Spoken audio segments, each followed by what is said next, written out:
Briscoe? Where is Briscoe? I do not wish to harm you. You must tell me, where is Briscoe?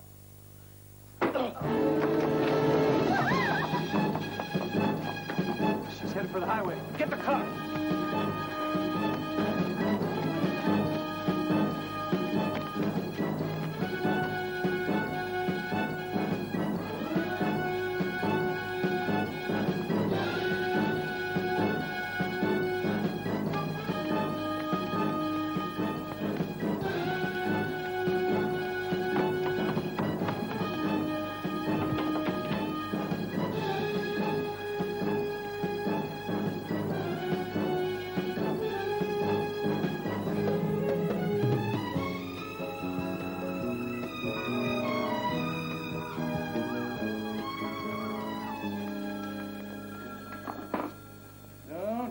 Think about it, CJ. Last time I went fishing was Election Eve, 66. Caught a couple of perch and a Romanian double agent named Halfin. Yeah, all three on the same bait, as I recall. Oh, that reminds me. Almost forgot my lucky lure. Houston, it could be important. What's more important than a lazy day fishing, CJ? Hello? Yes? Who's calling? Just a sec. Houston, Melanie Webster.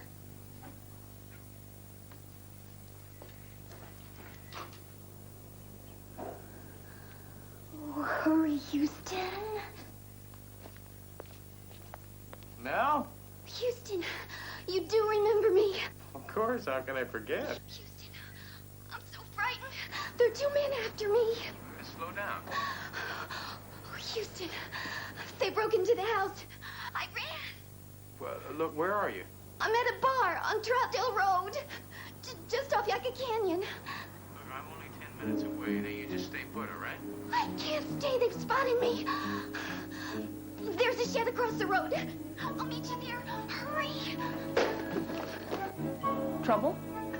Yeah, and if I know Melanie, she's in a heap of trouble. Come on. Legendary Spanish spinner. Pure gold and silver. Supposedly designed by a mad alchemist in 1607 for the King of Bavaria. Where'd everybody go?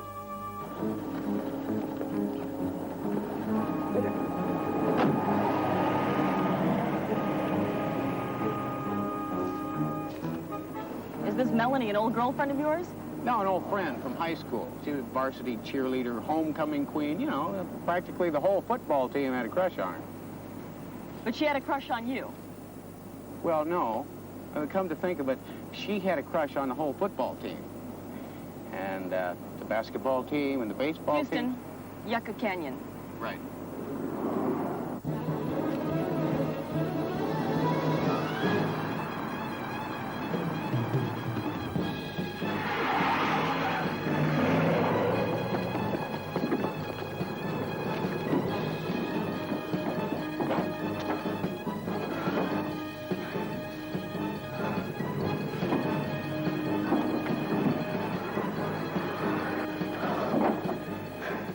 Oh, Houston.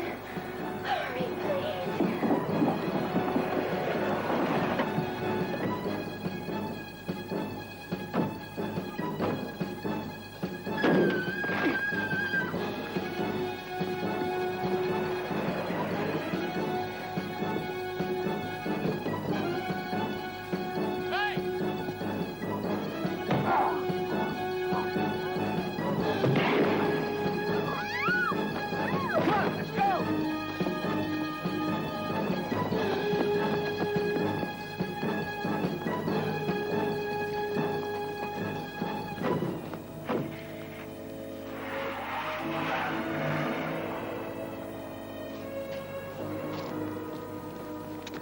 Melanie? Oh, Houston. I must look awful. I called an ambulance. Look, what's going on, Mel? Don't let them get John. Don't let them get him, please. Who's John? John Briscoe.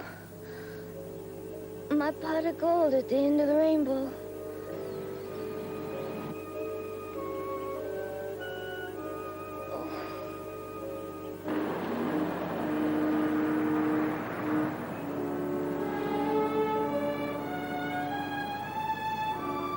She's a trooper. Well, what's that mean? That means she'll be okay after the sedative I gave her and a little rest. And whoever tried to mug her must have come away with some bruises, too. She's a feisty little kid. Look, Doc, can I talk to her? But you can try. She's a little punchy. She always has been.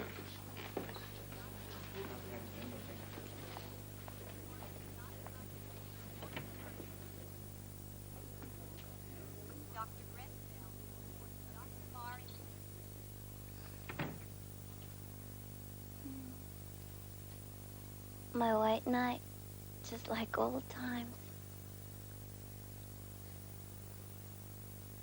Wife? Friend. Hi, I'm CJ. Hi. Melanie, the men that were chasing you, do you know who they are? No. I think they want to talk to John. Briscoe. But, why? I don't know. Well, where is he? I don't know. Don't let them hurt him. I'm in love with John. Who is he, anyway? I told you. My pot of gold at the end of the rainbow. Look, Melanie, Houston, will you go back to the house and get my things? I don't want to go back. I'm too afraid now.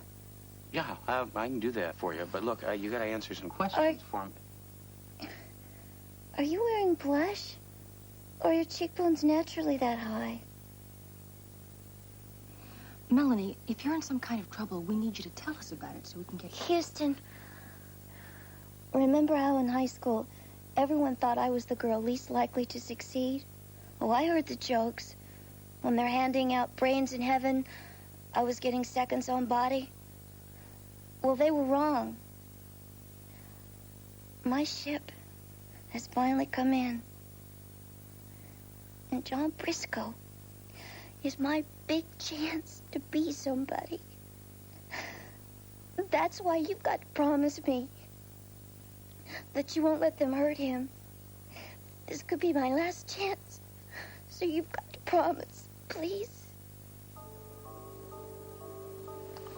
I'll see what I can do. Oh, good.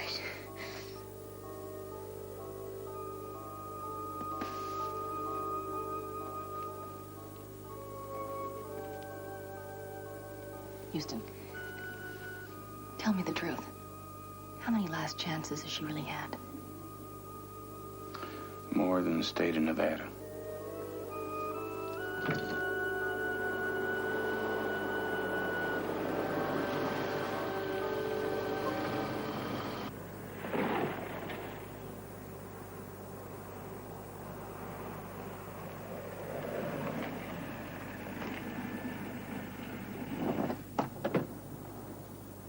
Get Uncle Roy on the horn. Tell him to get a hold of Hoyt and run a check on Briscoe for me, would you?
Briscoe.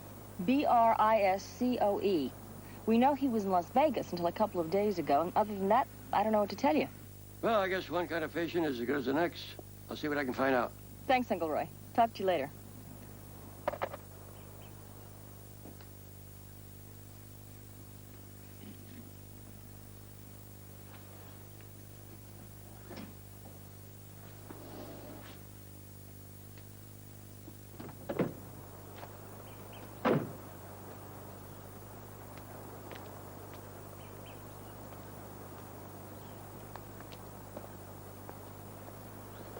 Do not move. Who are you? Well, I suppose I could ask you the same question. I ask you first. So, have it your way, huh?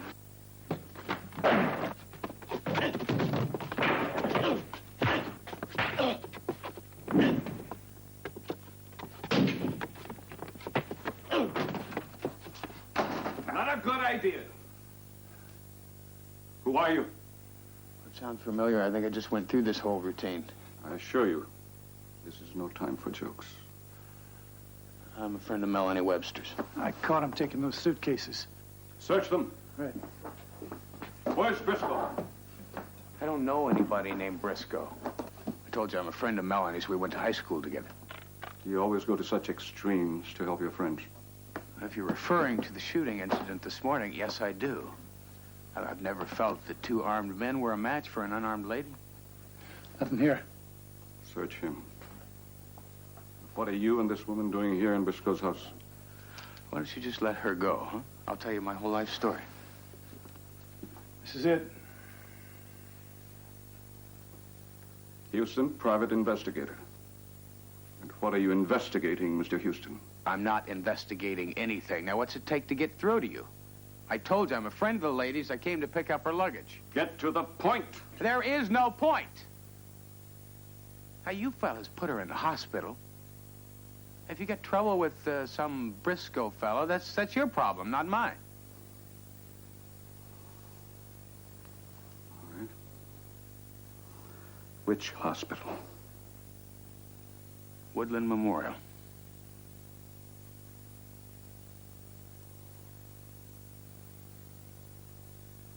I believe you. But I suggest that we all forget about this unfortunate encounter. Now go. Thank you. Thank you very much. Listen, I'm sorry about the misunderstanding. Thank you. Thank you. Go. Go on. Thank you. Keep looking. Right.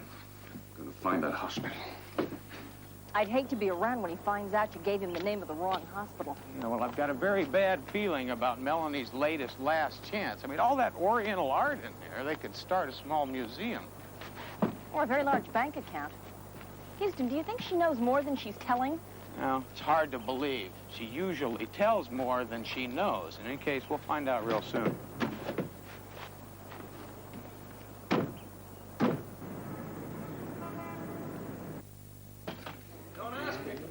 I didn't check her out. I wanted to keep her overnight for observation. Well, why did you let her go? I didn't. She conned one of the nurses, grabbed a cab, and then she vanished.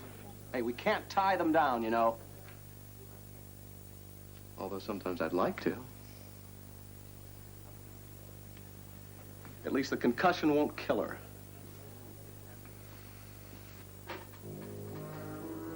There's a couple fellas out there who just might try.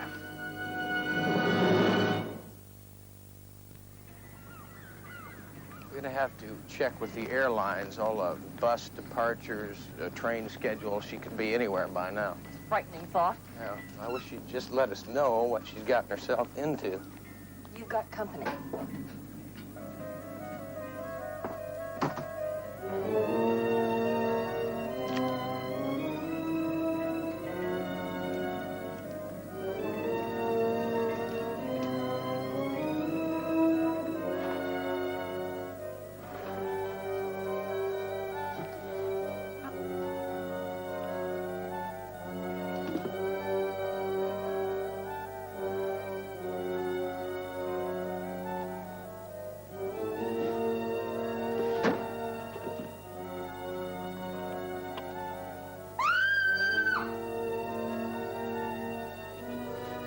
Houston, I thought you were a prowler.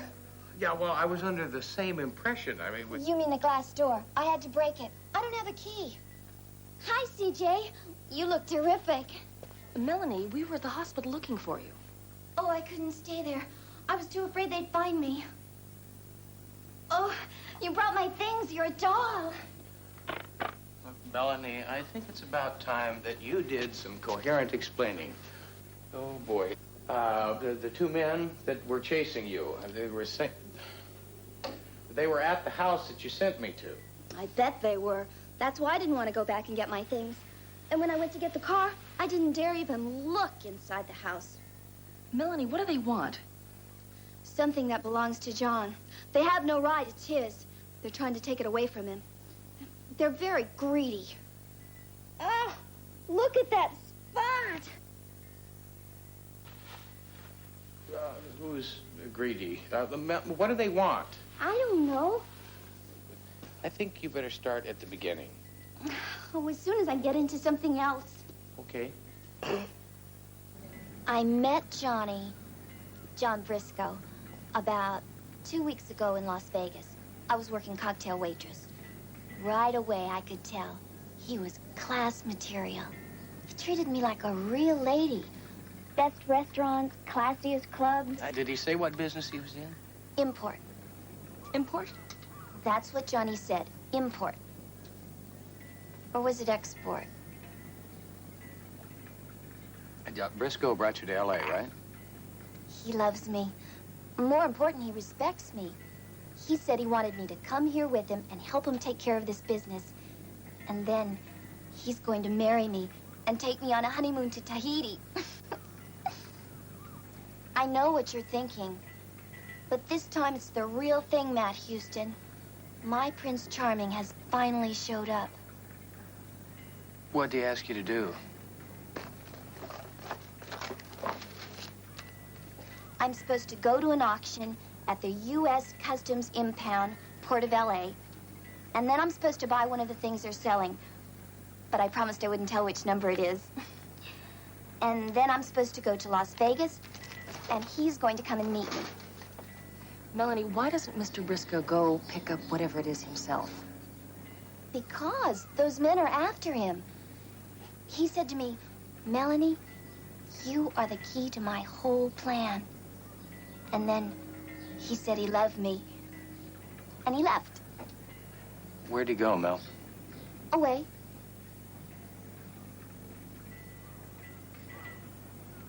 Well, why don't you just stay here, Melanie, and relax. CJ will keep you company, all right?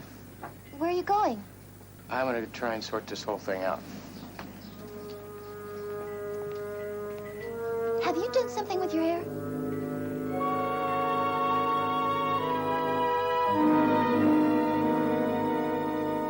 Well, it wasn't quite the fishing expedition I had in mind, but I was able to reel in a fair amount of background on John Briscoe. Now, why don't you go ahead and start unreeling, Uncle Roy? As expected, Melanie's Prince Charming is not quite the catch she thinks he is. Well, he's her type. He's male. Also an ex-con, or perhaps I should say AWOL con. He escaped from Leavenworth Prison recently, just 3 weeks before he was due for parole.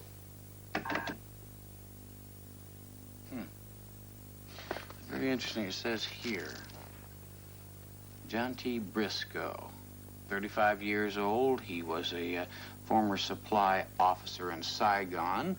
He was convicted of heroin trafficking in 1974, sentenced to 25 years by a military court. Seems he was using Army supply lines to move his smack. I bet you he made a bundle before he got caught. I mean, that would explain the big house, the Mercedes, and all that fancy Oriental artwork. Maybe not entirely. According to some other records I was able to peruse, heroin was not Briscoe's only crime. Wait a minute. That's one of the men that was chasing Melanie. Lin Ha, former general in the now-defunct People's Republic National Guard. He and Briscoe were accused of smuggling some extremely rare gems from the South Vietnamese treasure vaults. Never proved. Ha emigrated to this country, and Briscoe was arrested for his other crimes. It all fits. You seem to know something I don't. Melanie said that Briscoe wanted her to buy something at an auction tomorrow. Well, it's got to be those gems. A blind auction for unclaimed crates? You see, Briscoe didn't have a chance before he was arrested to collect the gems. I mean, that's why he had to break out of prison just prior to his parole. So they've been sitting in some warehouse all these years until the government got tired of storing them. Yeah. In Ha, all these years, just waiting to find out what Briscoe did with those gems. And that means that Melanie's just a pawn. Pawns can change, Matlock. They can become the most powerful pieces on the board. Houston, it's Lieutenant Hoyt.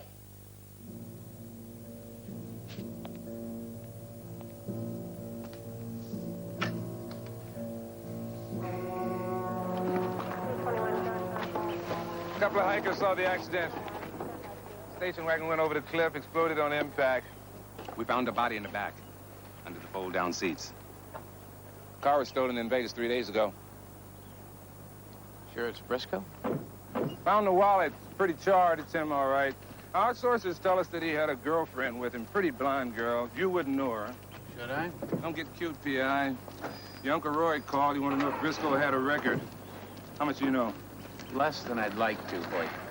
I suppose if I asked you what your interest in Briscoe is, you'd claim client privileges. That's all I can do for now. This is murder, Houston, with a lot of malice and forethought. Don't keep me waiting too long. There I was, in the back of a Rolls Royce, wearing nothing but a mink coat, and staring into the bluest eyes of this hunk of a tennis player. And all of a sudden, the door flies open, and this shrew drags him out of the car, screaming at him. His wife. Yeah, I was that close again. Houston, you're back. Just in the nick of time.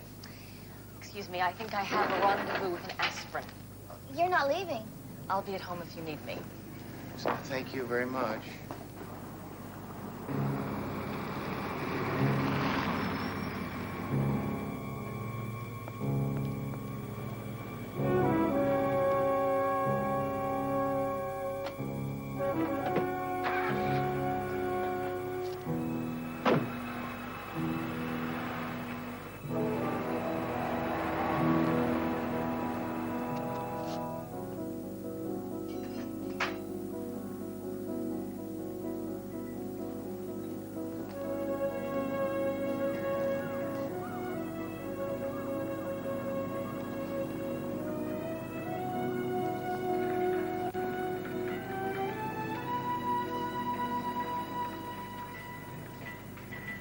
I talk too much, don't I? My mother used to say that. Melanie, how much do you really know about John Briscoe? I know that he loves me. You also know about the jewels, too, don't you? That's why you're going to the auction tomorrow, to pick them up. What jewels?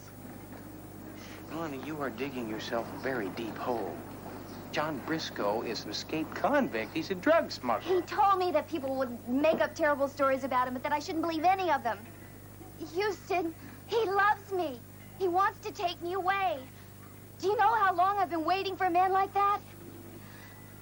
I'm not very good when it comes to men. I guess practice doesn't always make perfect. Melanie, the police found the car you pushed off the cliff this morning.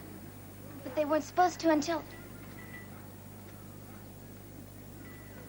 Well, I guess it's all right. John knew they would eventually. He told you to do it? Yes. It was all part of the plan. The one that I'm the most important part of. He told me to go push the car off the cliff, then go back to the house, get my stuff... Melanie, why don't you just wake up? The police found his body in the back of that car.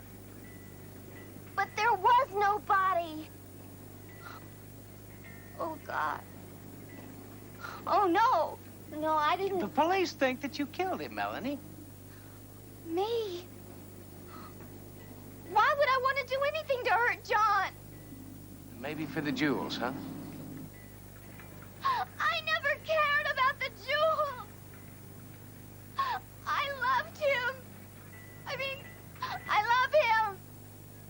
I don't know what I mean. Melanie!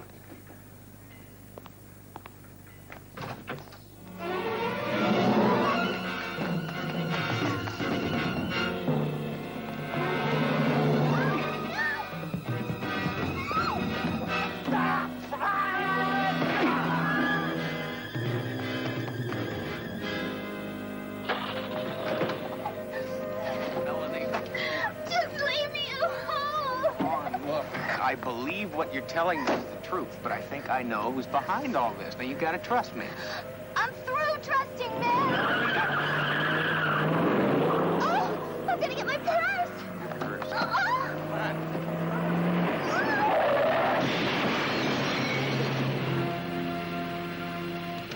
Now you will tell me where the jewels are, or you will die.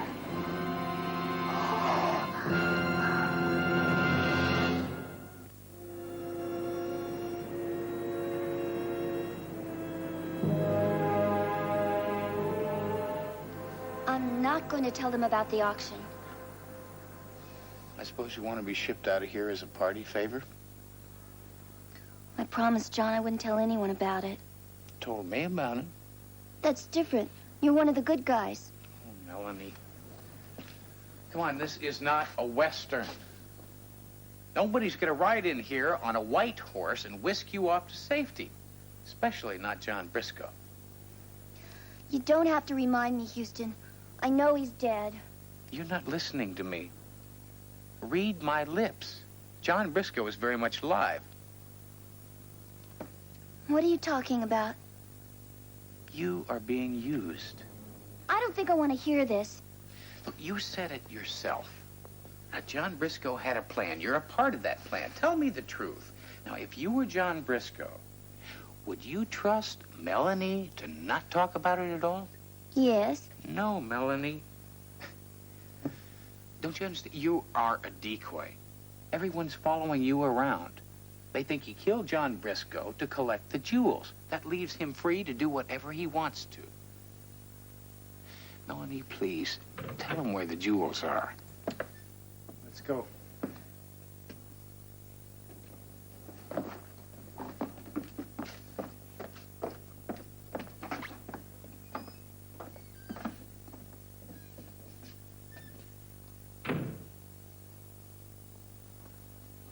So, is this where you pass out the party hats and the horns?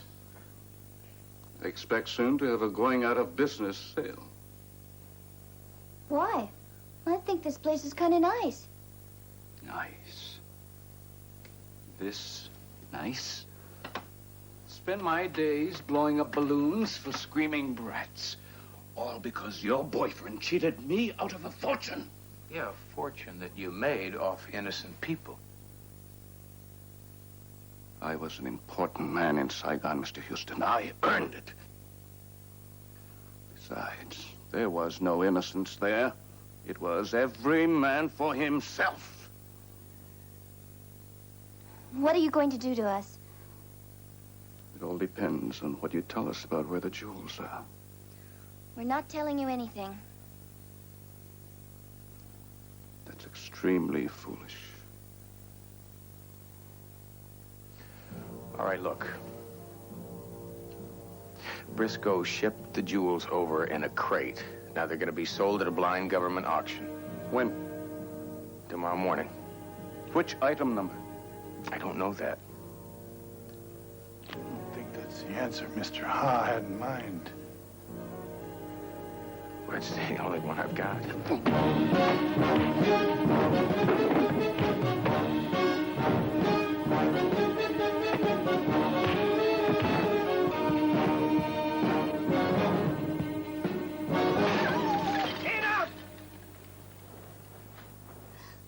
Now, which is the item we will bid on? I'll take you to it.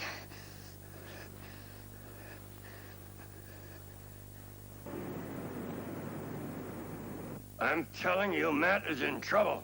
Just because he's been out all night? Because his beach house looks like the demolition derby's been staging a convention there. Because nobody's heard from him. Roy, Houston is a big boy. Yeah, the big boy, hotshot detective. But he is also my nephew.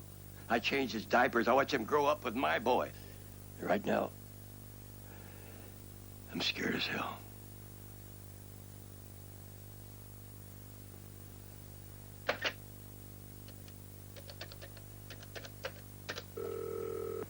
This is Hoyt. Put me through to the captain. I don't care if the commissioner is in his office. I have a friend that needs help. Sold to the gentleman for $200. Next item up is number 577. All crated, ready to go. Total weight 40 pounds. I'm going to start the bidding at $20 with minimum raises of $5. Do I hear 20? Do I hear 20? I got 20. Need 25. Come on, 25. There's $25 right there. Need 30. Come on, 30. Come on. There's $30. We need 35. $35 right back there. We got 35. We need 40. There's $40. We're looking for 45. Want to go 45? We got 45. Looking for 50. We need 50. Come on, 50. There's 50. Double five, twin five, double five, double five. Double five's back there. Looking for 60. $60. $60 here. We need 65. Come on, 65. Don't let it have for $65. We need 70. Come on, 70. We need 70. There's 70 back there again. $75. We need 75. There's 75. Looking for 80. Looking for 80. Come on. Looking for 80. We got 80. $85 right here. We need 85. There's 85 back there. We need 90. Come on, 90. Come on, 90. No 90. No 90. Sold to the gentleman for $85.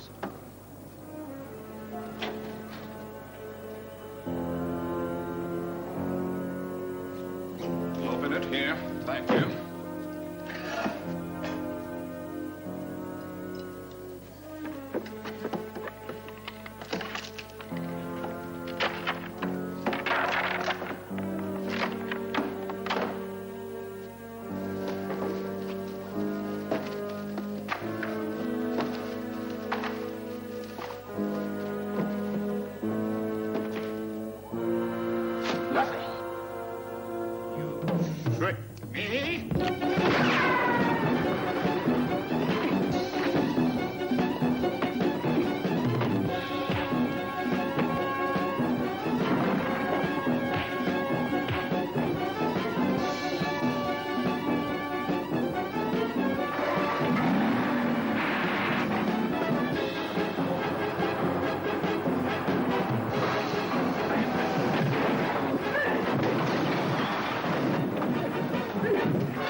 Relax. It's me, one of the good guys, remember?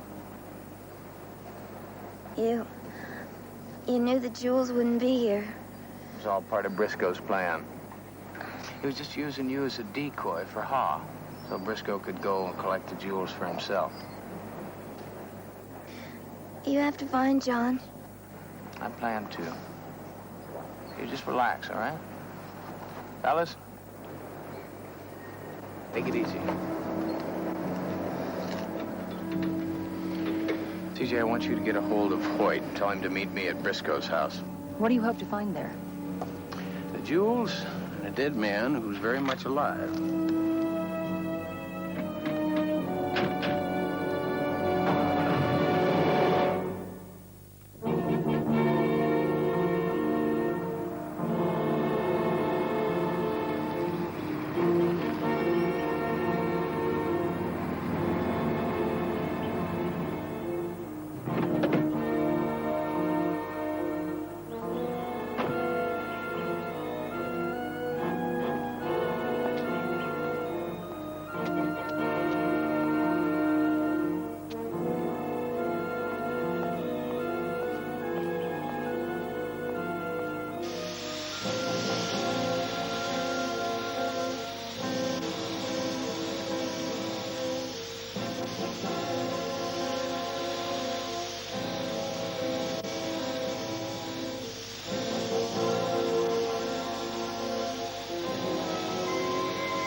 You're pretty handy for a dead man.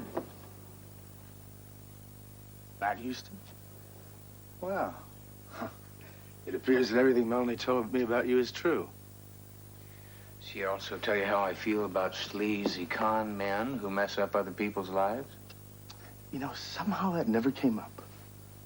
Hey, come on, Houston, be reasonable. There's enough money in these jewels than one person could ever need. What do you say? Partners? Like you and Ha, huh? We're losers. All losers. What about Melanie? Melanie. Sweet Melanie. Lovely creature. All the lights were on, but nobody's home. You see, that's what made her so perfect. She kept all the people away from me. All the people, except you.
Hoyt?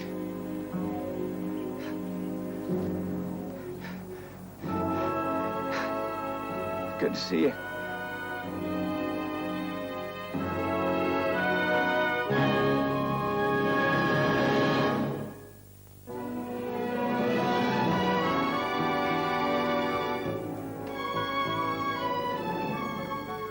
Anyway, Hop created quite a disturbance in the courtroom today. He was let out screaming, insisting that there were 12 jewels in that shipment. So? Well, there were only 6 that were found. Sounds like an accounting problem to me. Just picking up a few last-minute things for our fishing trip. Uncle Roy, I thought we canceled the fishing trip. I didn't. You did. So I found somebody else to go with me.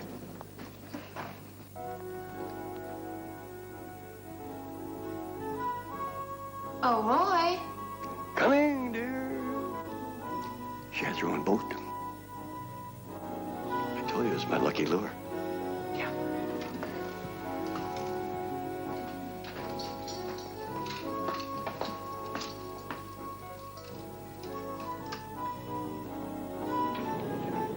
Young love. It's nice to see people can still be happy. I guess I've made your lives miserable. Created a mess, then dragged you through it. All because I wear my dumb old heart on my dumb old sleeve. Well, anyway, I'm through with men now. I guess my ship is permanently out to sea. Well, maybe your luck is changing, huh? What's this?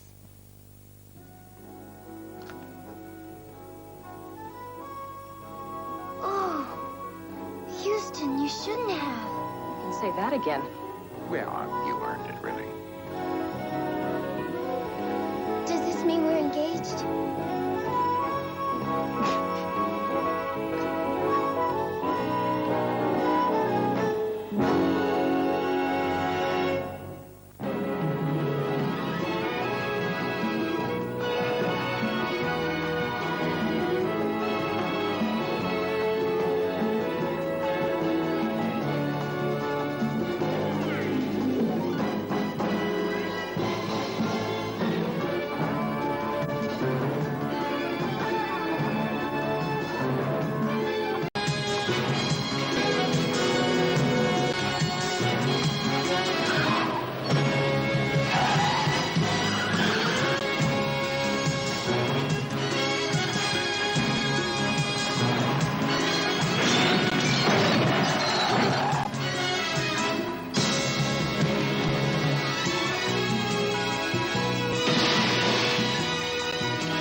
Last on Matt Houston.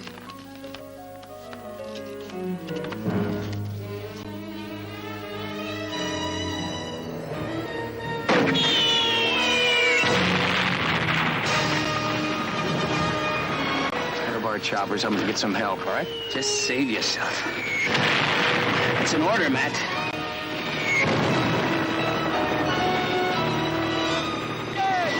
My cousin! He's been hit! Come on, you gotta help me!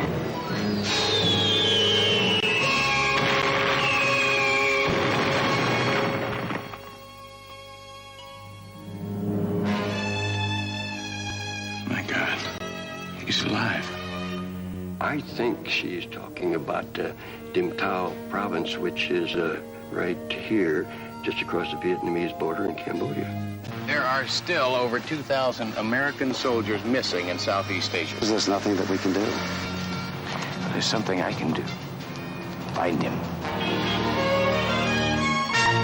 I heard there's a couple of crazy Americans looking for some maps and a helicopter. Look, we're trying to get to Dinh Tao province. You are crazy. Did you ever hear of a dude named Dao Chi Min? Welcome to the third world, darling. Out in the jungle, there's local rule.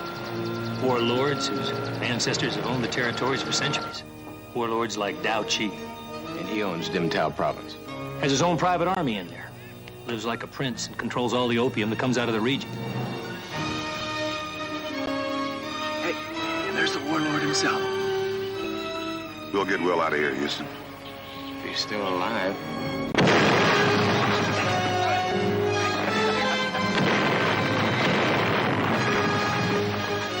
Come on, Papa.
Hey, say cheese.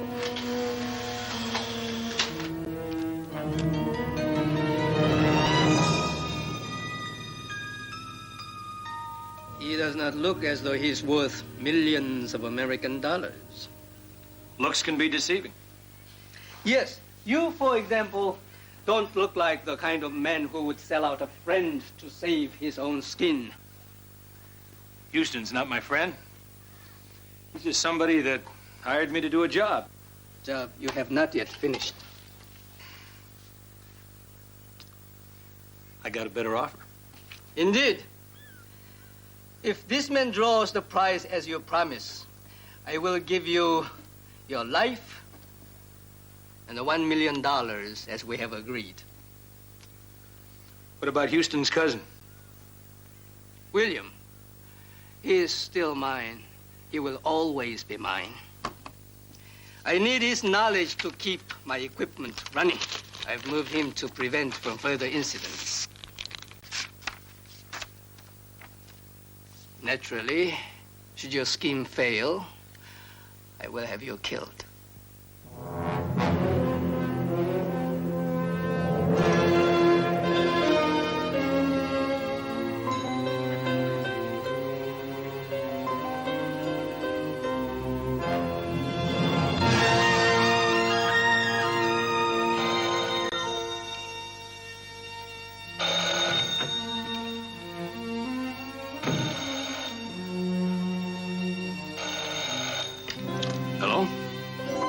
Roy, it's CJ. They've caught Matt. How do you know? They sent a photograph.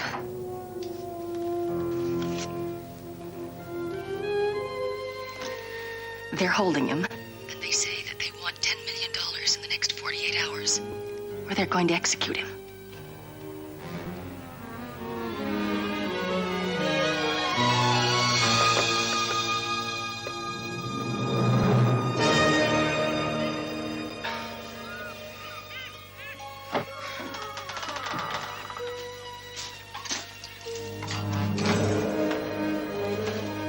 Cũng chưa, tới giờ ăn cơm rồi. Bữa nay không có bánh mì, ăn cơm. Đây, ăn đi. Where is he? Where's my cousin? Will Houston, where is he? Không biết gì hết, tôi thề không biết gì hết. You're not gonna tell me? I'll just find him myself.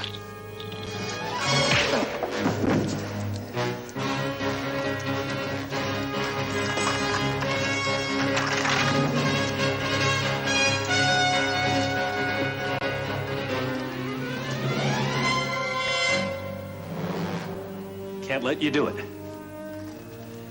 Well done, Mr. McKay. Protecting your investment. You double-crossed me.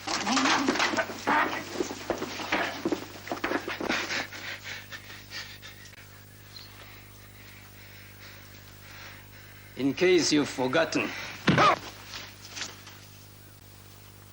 you're my prisoner here. You will obey orders. Where's my cousin? Where is he? No matter how much money you're worth, enough is enough.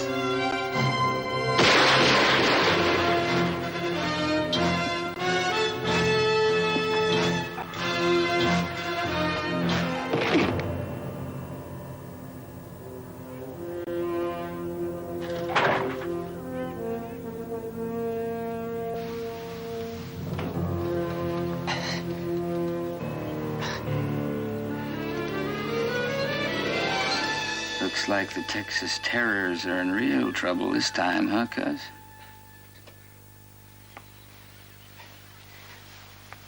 I didn't know where they'd taken you. My second home. Every now and then, when I've been a bad boy, they drop me in here. On those rare occasions when I get a little guts or try to escape. Looks like Dow Chi's been playing railroad with you. Except he usually lays a track down both sides. I fixed him. First one knocked me out. I used to pray he'd miss and kill me.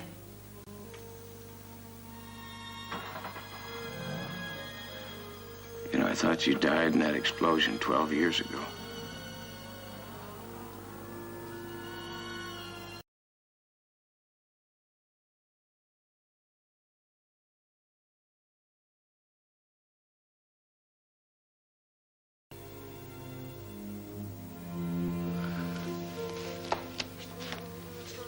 They found me 200 feet away. I don't know how I lived. I don't know why I didn't die later of the infections, or the fevers, or the malnutrition, or the dope.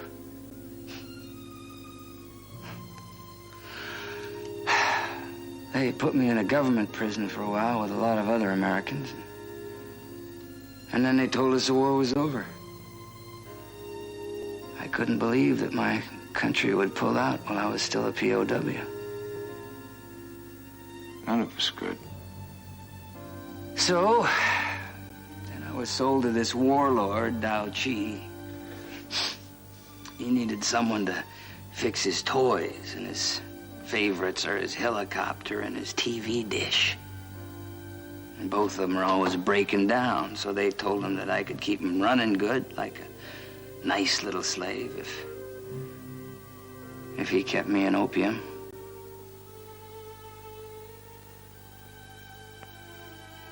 I've been a junkie off and on for years. Some guys were killed after Saigon fell. Some killed themselves. Will Houston just checked out. Just floated away. You did what you had to survive. Oh, yeah. Yeah. Once, I got away clean. I was gone for 3 days. And I came back. God help me. I came back.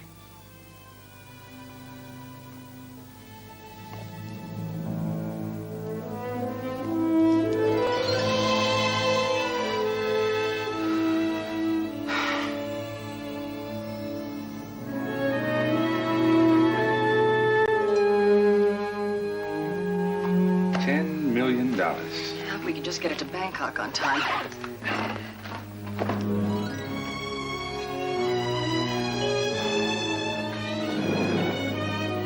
I think we'd better have a chat, Miss Parsons.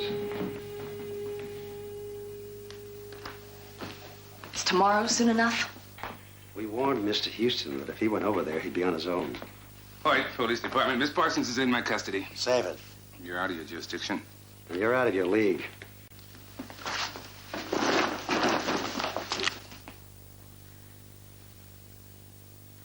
You can't do this. I have to. Don't you think I understand how you feel? Why you're doing what you're doing? Now, you try to understand why I have to do what I'm doing. If you detain me, I'll file enough civil suits to double the national debt. You're violating my constitutional rights, Decker. Yes, probably. Your government will apologize profusely, of course. Then the federal courts will throw it out, and in the meantime, I will have done what I had to do, which is to prevent you from paying ransom to a hostile foreign agent. If we don't get them the money, they're going to kill Houston. I'm sorry. He knew the risks when he went over there.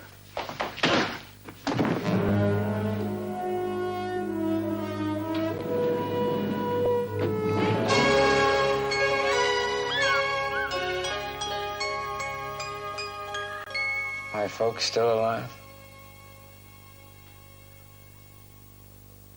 Your dad is. He helped me get here. I kind of thought my mom was gone. I had a dream not so long ago. What about your dad? What about Uncle Bill?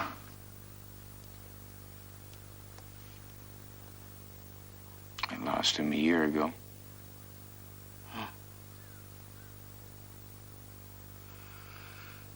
Did you ever marry that girl, C.J. Parsons? No. We're just good friends. Well, probably better that way. All this time remembering. In case I ever got out of here. In case anybody ever came for me.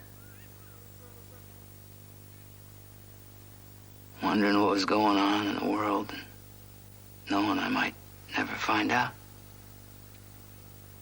All these years. I'm going to get you out of here. Who won the 72 World Series?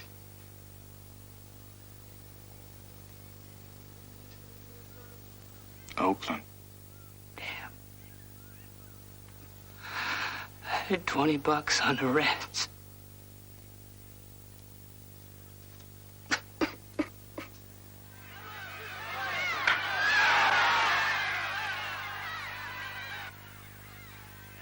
Up McGee, the right fielder. McGee is 2 for 3 today, batting .297 this season. Looks like you're enjoying yourself. That's Hammond warming up. Hey, I'm entitled. Play him today. After all, I've done my part. Hey, I've been thinking. Maybe you could send my money to me in Bangkok. Besides, you don't need me anymore around here.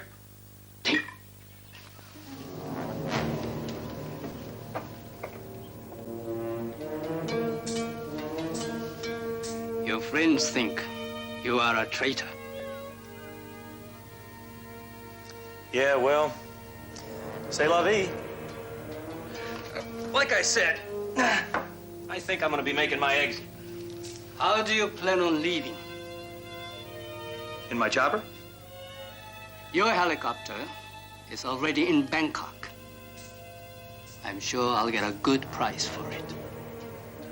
Well, I'll start out on foot. I'm sure I can bum a ride with somebody down the road. Not if I throw you in the pit with your friends. They'll kill me. Thus saving me the effort. Hey, look at it. You and I had a deal. Sue me. Đem tới đi.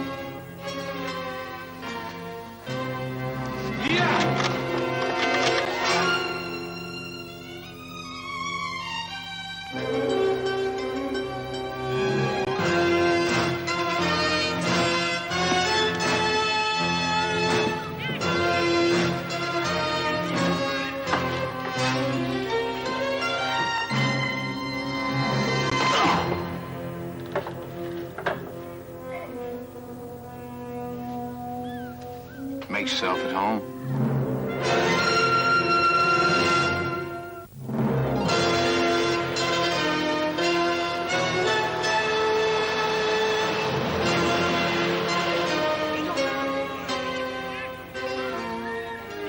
I only did it to try to buy us some time. Great, so now he gets the $10 million. Then he kills us. Why do I get the feeling that you could just walk away from here without looking back? You don't care about anybody but yourself. Maybe that's why I've survived this long, man. I don't know anything to anybody. Nobody offered to help me when I was pinned down by a mortar fire in the Mekong Delta.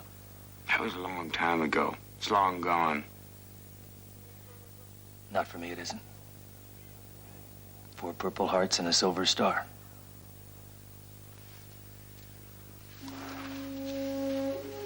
My unit was trapped in a trench by VC. They were cutting us to shreds. I blew away 10 enemy soldiers and held the ground. I was the only one that survived. American hero. Yeah. I gave my soul for my country's war. And when it was all over, everybody just turned their backs and pretended it never happened.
fish.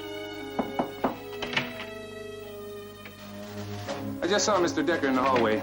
He wants me to take Miss Parsons downstairs. One of us should go with you. No, he wants you guys to stay here. You can call and check it out. Of course, Decker may not be too happy being pulled out of the meeting to play Simon Says. Miss Parsons?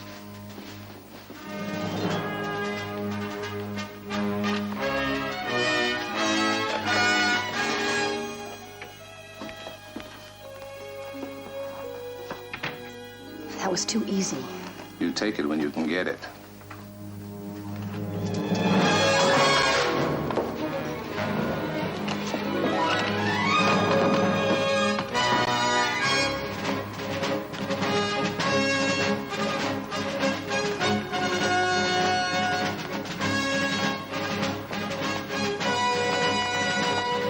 Hold it right there.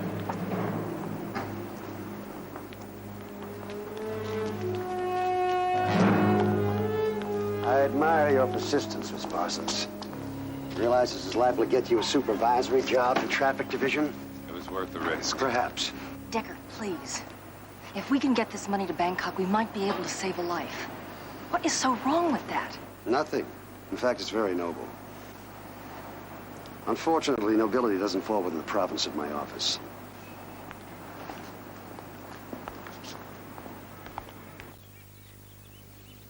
Now, come late. A game. A diversion. Yankee against Yankee. A fight to the death. Oh, you can forget it. The object of this game is freedom. Should you defeat Mr. McKay, both you and your cousin are to be set free. Is that before or after you collect the $10 million? Should McKay win, he is to be set free. Your cousin will grow old and die as my slave. Pick up your poem, Mr. Houston. What if I don't? Lyndon!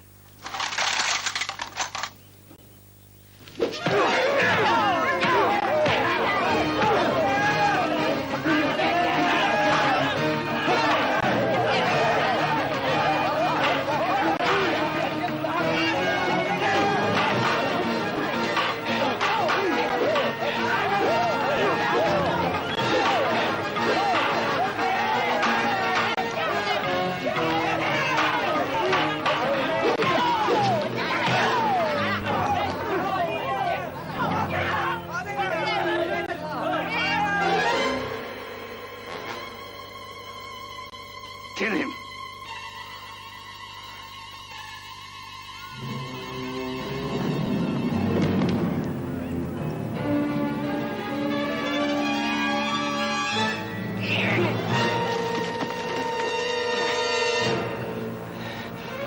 Very brave.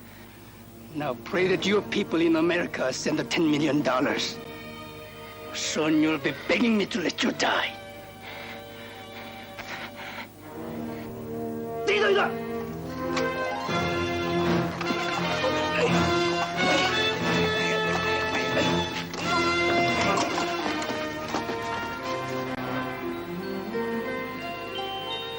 Roy, it'll take another day to get together more cash. And then a 12-hour flight before it gets to you. We'll be waiting for it, CJ. Stay in touch. All right. Are you all right? No. Roy, your nephew made it through the war in one piece. That's no mean trick. He could be good enough to beat the odds a second time. I don't believe in odds. Or luck. I've still got some contacts in this area. Maybe there's still a few strings I can pull.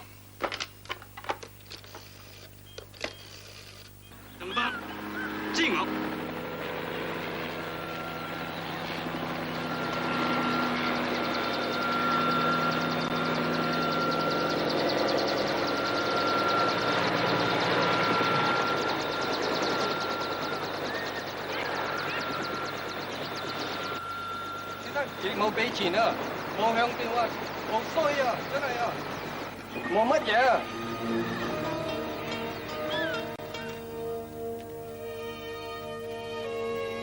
Things don't look too good, man. Our friend the warlord just found out that the ransom money didn't arrive.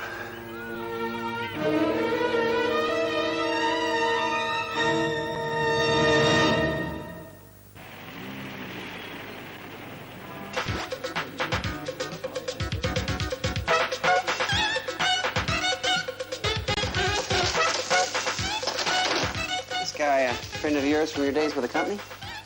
Something like that. Wait, that's Karpov.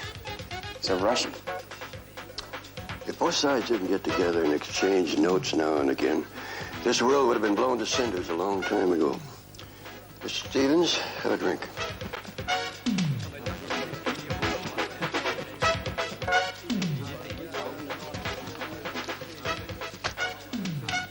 Roy, it has been too long. You're looking good, Alexei. I feel rotten. This climate does not agree with me. I should be back in Moscow. Well, at least they're still letting you work. They retired me. There is work and there is work. All I do now mostly is count bags of rice and meet with idiots. I need your help. So you said on the phone. Your call, by the way, answered a lot of questions. What kind of questions? Why you are here, for instance.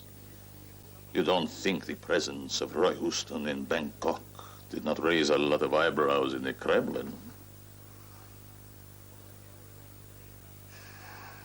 I have to get my boy and my nephew out of that camp, Alexei. Our friends in this area have no love for the warlord in question. He is, in fact, a boil we'd all like to lance. And you can help me? I have done what you asked. I have already found men you can trust. 2 helicopters and weapons. They'll be ready tomorrow morning. I will meet you at your hotel room at 8 o'clock. And if word of my soft heart should get out. My lips are sealed.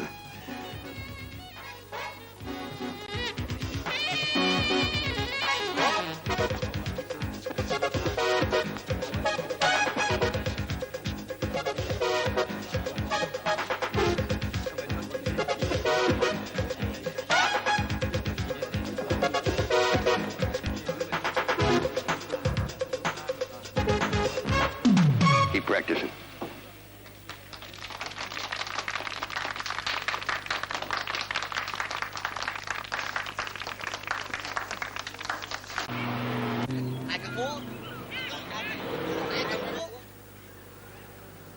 I'm telling you, this warlord don't take disappointment too good. And since he didn't get the $10 million, it's only a matter of time before he sends a firing squad after us.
Mấy thằng Mỹ lại trốn ra ngoài, tôi cho chúng nó đuổi theo cả.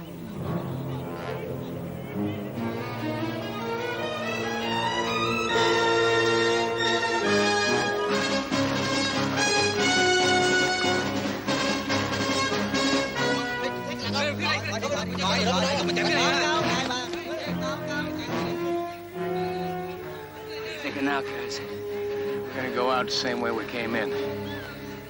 You're planning on taking the warlord's chopper? No, going back into that camp is the last place they'd expect us to go. Yeah, well, first we better give them a little diversion, huh? Come on.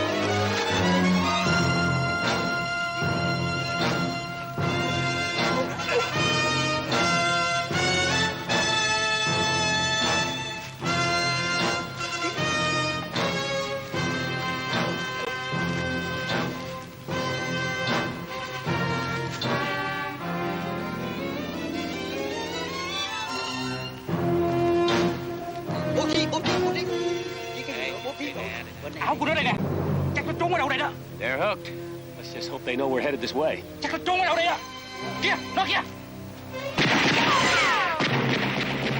They know. Guess we're gonna play us a little hide and seek. We'll play seek and destroy.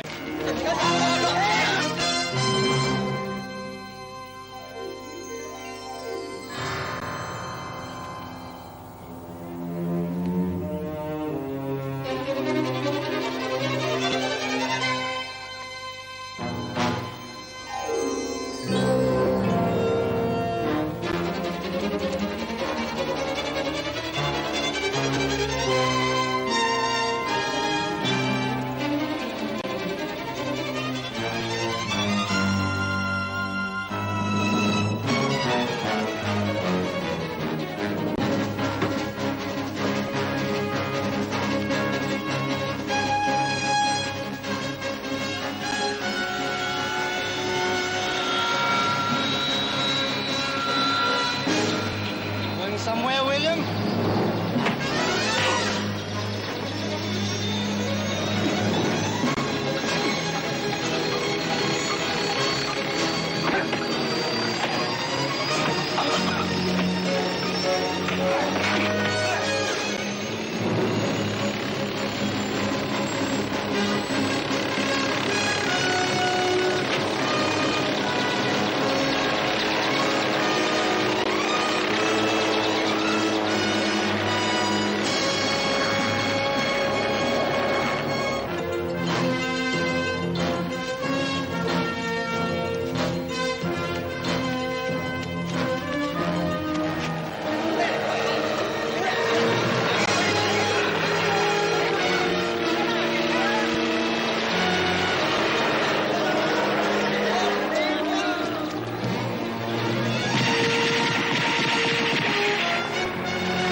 gonna get my cousin out of there if you dump all these weapons? He's probably already dead. You don't know that. That's right. But there's one thing I do know. We barely got enough gas left in that thing to get us back to Thailand. There's one thing we don't need is excess baggage or suicide missions. If you think I'm gonna fly us back without Matt, you're crazy. I thought you were a hero, McKay. You want to know what kind of a hero I am? I told you about that platoon of VC I wiped out. But what I didn't tell you was my sergeant that was in that trench with me. Both of us scared stiff. He wanted to surrender, so he threw his gun out and climbed out of the trench with his hands on his head. I couldn't take it, so I waited another 5 seconds. came out firing. I killed every single one of them. Even my sergeant. That's what they gave me those medals for. They wouldn't have let you surrender. They would have killed you. Sometimes I think that would have been better.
Your friend Karpov was supposed to be here at 8. It's 5 till. He's never late.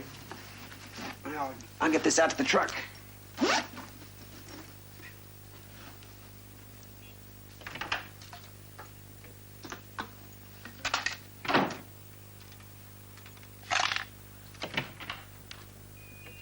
Alexei, you're right on time.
Can't get over how much everything's changed in 12 years. I feel like I'm in a foreign country or another planet. Well, when you see the homemade ice cream that I got waiting for you for dessert, it won't seem so foreign to you. You must have had it 1,000 times while you were growing up. Probably. Yeah, I can't remember you being the one who made it, though. Well, as you say, times have changed. Well, I'm happy to see one thing hasn't changed anyway. What's that? Skirts are still short. That's my boy.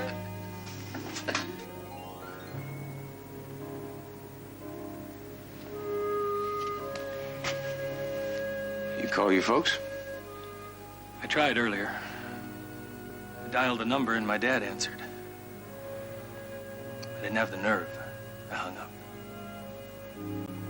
It's always a little better in person. It's first-class ticket. Washington, D.C. You can make a connection. Charleston, you'll be home by tomorrow night. I can't go. I signed on with some mercenaries heading for Northern Africa. I'll be taking the red eye out tonight.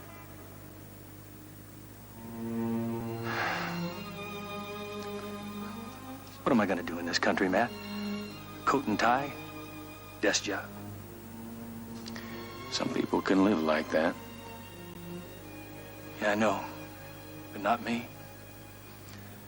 I'm going back where I belong. I like it.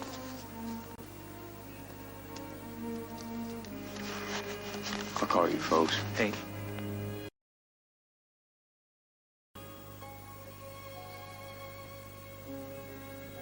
Bet you miss them?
thought you'd never come. But I'm right on time. I know. Where are we going? I've got a very special dinner planned. Someplace I've never been, I hope. You're absolutely right. Home, Kirby.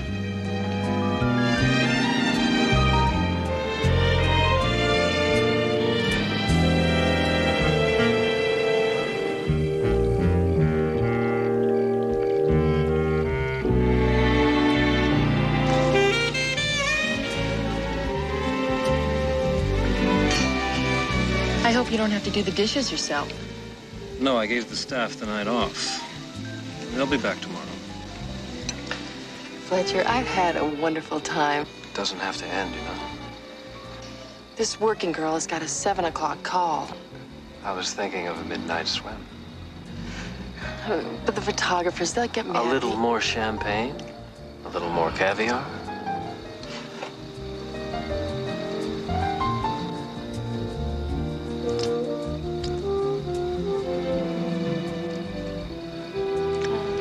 I guess his little swim won't hurt.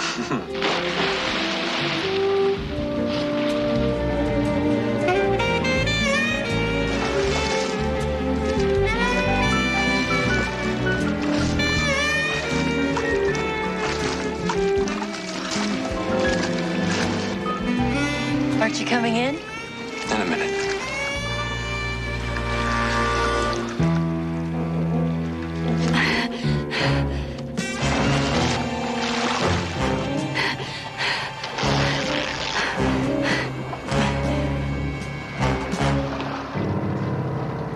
Energy, energy. All right. Wake up. That's it. Light it up. This is fashion. That's it. That's it. Did you get any sleep last night? Wouldn't you like to know? Come on, smile. That's it. All right. All right. Wake up. That's it. Light it up. That's it. Yeah.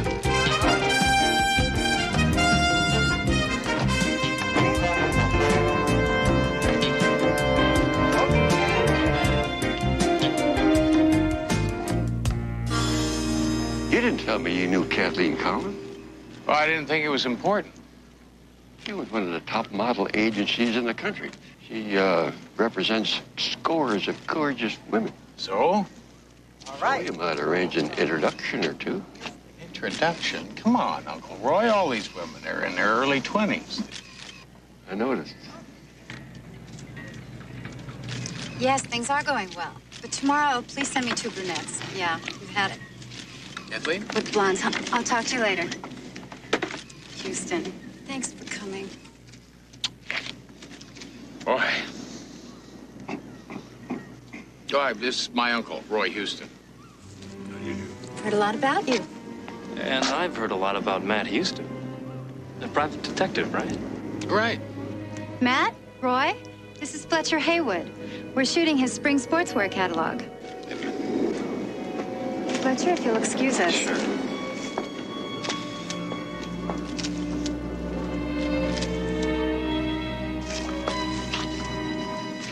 This is Deborah. Deborah Quincy. Matt, I'm worried. You told us that she was a couple hours late for a photo session. Deborah Quincy's never been late for anything in her life. She's the most reliable girl in the agency. Even reliable people have car problems. Car's in the shop. When I stopped by to pick her up this morning, Deborah's roommate told me she never came home from her date last night. The police won't even start looking for her for 24 hours. You know, she is a grown woman. 1 month ago, another one of my most reliable girls didn't show up for a session. The police found her 2 days later, murdered. You think they might be related? I don't know what to think, but I do know I'm scared.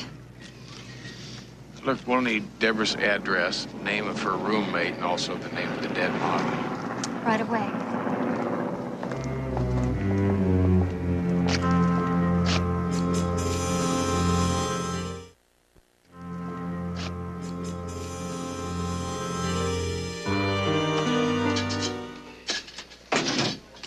File on the model found dead a month ago. case still open. Name Ann Johnson, age 22. Strangled, body found dumped in an alley. Never found a killer. Any other recent homicides with the same MO? No. I've seen this kind of thing before. It usually follows a pattern. Aren't you jumping to conclusions? Let's hope so. I'll do some digging and see if I can find a link between the two models. I'll have a chat with Deborah Quincy's roommate.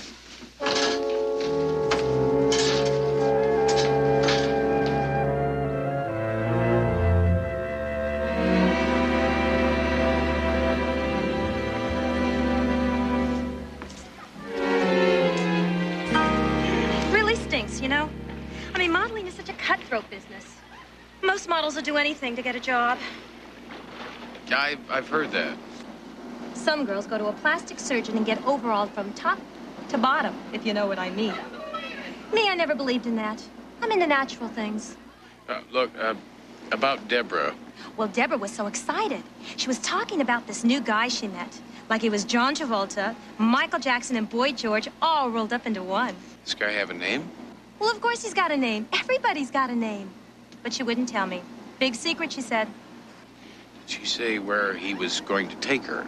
No, not exactly. Maybe one of those shishi Beverly Hills nightclubs. I mean, the guy's gotta be rich. He came and picked her up in a limo. Did you notice the color of the limo? Silver. Or white. Did you get a look at the driver? No, sorry. The limo pulled up, Deborah ran outside and jumped in. It was cute. One of those big old fancy cars. But the steering wheel was on the wrong side. Left. Or right. Amy, thank you very much for all your help. Look, if you happen to hear from her, I would appreciate it if you'd give me a call, huh? By the way, I like your nose just the way it is. You do? How about my chin?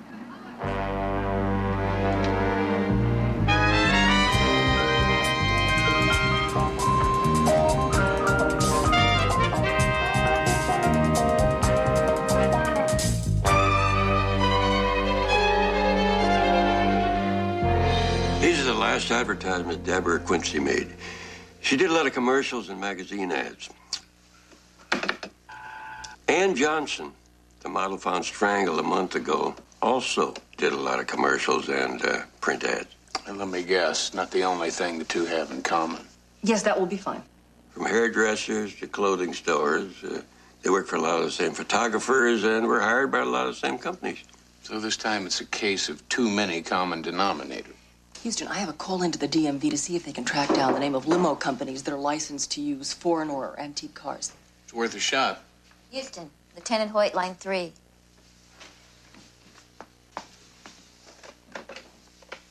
Hello, Hoyt. What do you got? Well, we found Deborah Quincy. I'm afraid she's posing for her last photo session, though. Same MO as the model found a month ago. She's found strangled to death. Body left in an alley. Coroner figures she was killed somewhere between midnight and 2 a.m. Not a single clue.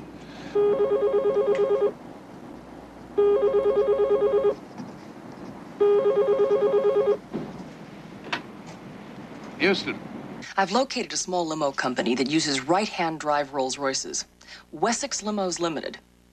The owner's name, Kirby Andrews.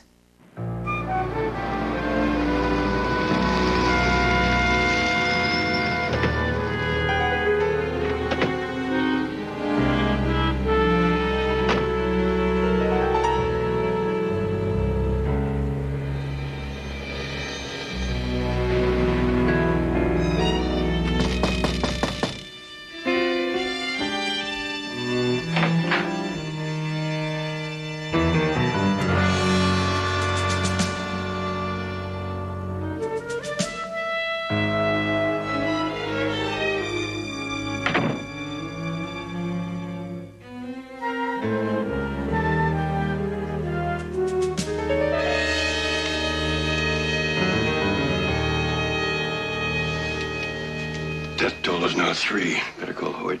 Yeah, in a minute.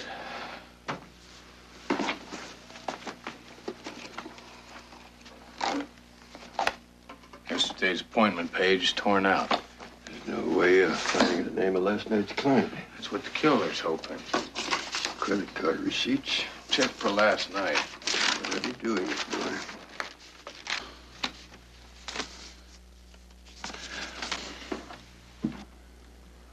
Nope. Last day the day before yesterday. Must have taken it with him. Very thorough. Let me see those. Well, let's see how thorough, What are you looking for? Carbons. Those are credit card slips, but there are no carbons. And the killer's name would be on the carbon. Here's one dated yesterday. You make it out? Haywood. Fletcher Haywood. Bye, girl. Bye, Joe. This is the address of my beach house and my phone number. So it's a date. Day after tomorrow. Yeah, I can't wait. Now remember, it's our little secret. Mom's the word.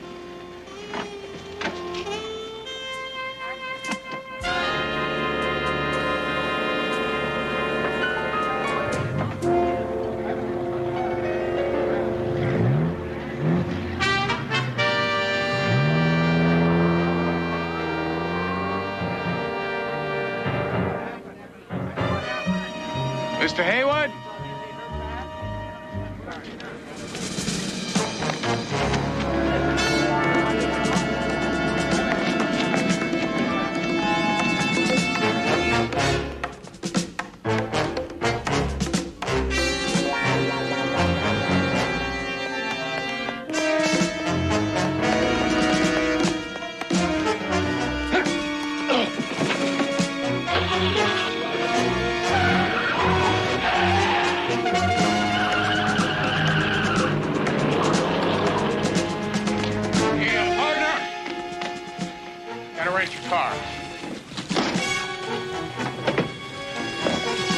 Hell, you just bought her.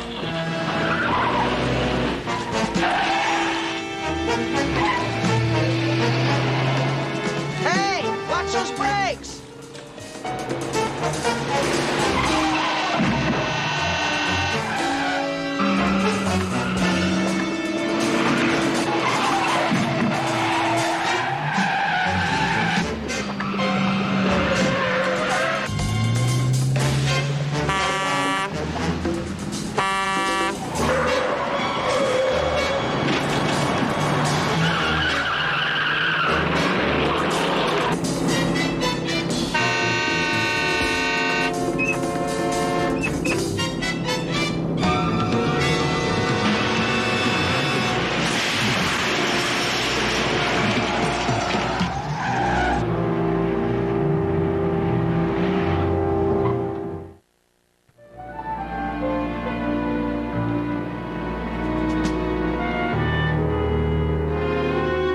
Really done it this time, P.I. Why don't you ever take on a nice, simple divorce case? Boy, Fletcher Haywood is a murderer. He's also a very wealthy businessman with an even wealthier mama. She gives lots of money to local politicians, calls the governor sweet thing, and to marry anything she pleases. The lady's got a nickname. You know what it is? Yeah, the Iron Maiden. And she didn't get it for pressing clothes for a living. The lady gives a new meaning to the word ruthless. Seems like her father was some kind of gangland kingpin back in the 30s. It's ancient history. Haywood is our man, and we found his charge slip in the dead chauffeur's office. He knew Deborah Quincy, and he also ran away when I tried to talk to him. I know. I've issued an APB. I just hope you're right. I got a lot of explaining to do. I understand you gentlemen would like to talk to my son. And in our people section tonight, State Senator Rawlings held a reception this evening for Mary Haywood and her son, Fletcher. Mary Haywood, an old friend of the senator's, has pledged to support him in his drive for re-election. This tape is from a Sacramento television station. It was broadcast last night, the same night as the reception. The night of the murder. My son was with me all day yesterday. We flew back to L.A. at 7 this morning. So it was physically impossible for me to have murdered that girl. Why'd you run away when I tried to talk to you this afternoon? Well, I didn't recognize you at that distance. How do you explain your name being on the Wessex limo credit receipt, huh? We've been customers of Wessex Limo for many years. Kirby took us to the airport yesterday morning for our flight to Sacramento. Excuse me, Lieutenant. The story checks out. State Senator Rawlings says he was with them until after 1 o'clock in the morning. Thank you, Officer DiMaggio. Cashier at the hotel in Sacramento remembers Fletcher Haywood checking out this morning. Airline confirms their flight. Flight attendant confirms both Haywoods were on the plane. Mr. Haywood, Mrs. Haywood, please accept my sincerest apologies.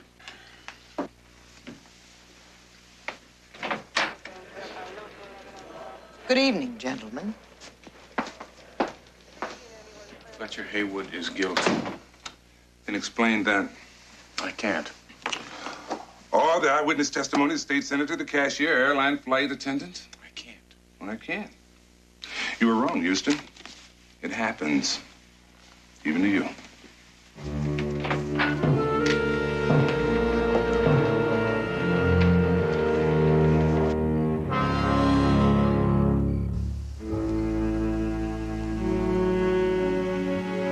I've sent for Dr. Jacobs in Geneva.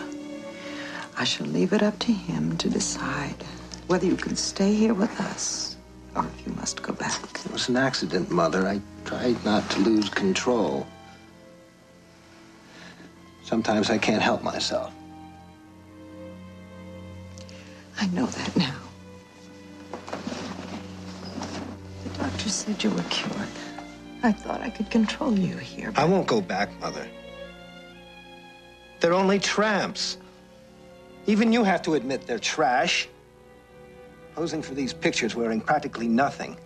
Flaunting their bodies for everyone to see. They deserve to die. That will be enough. More than enough.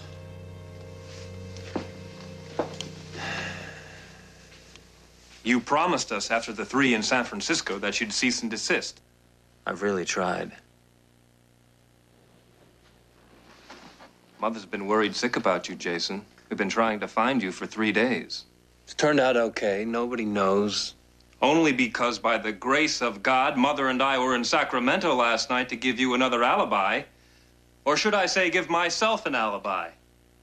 Because since Jason's birth was never recorded, if someone slips up and gets caught, it's my neck that's on the line. It's my name that'll be ruined. Such a pretty name it is, too. I said that will be enough, Jason. Stevens. Show Jason to his room. We're going to have to keep you under lock and key until Dr. Jacobs arrives. Try to understand, Jason. Yes, Mother.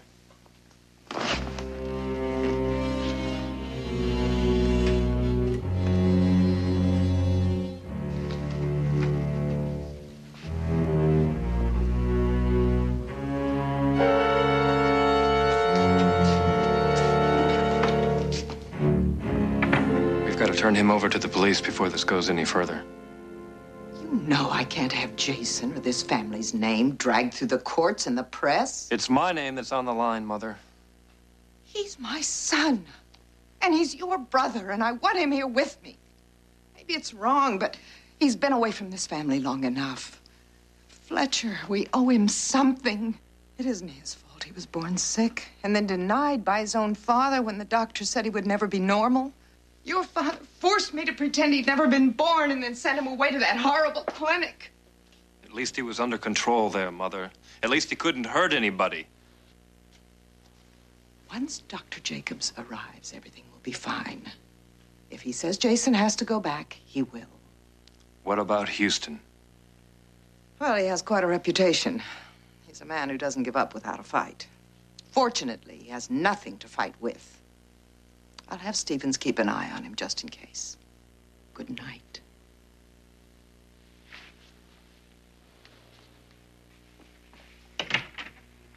Mary Haywood came from a lot of money, but not the old established kind.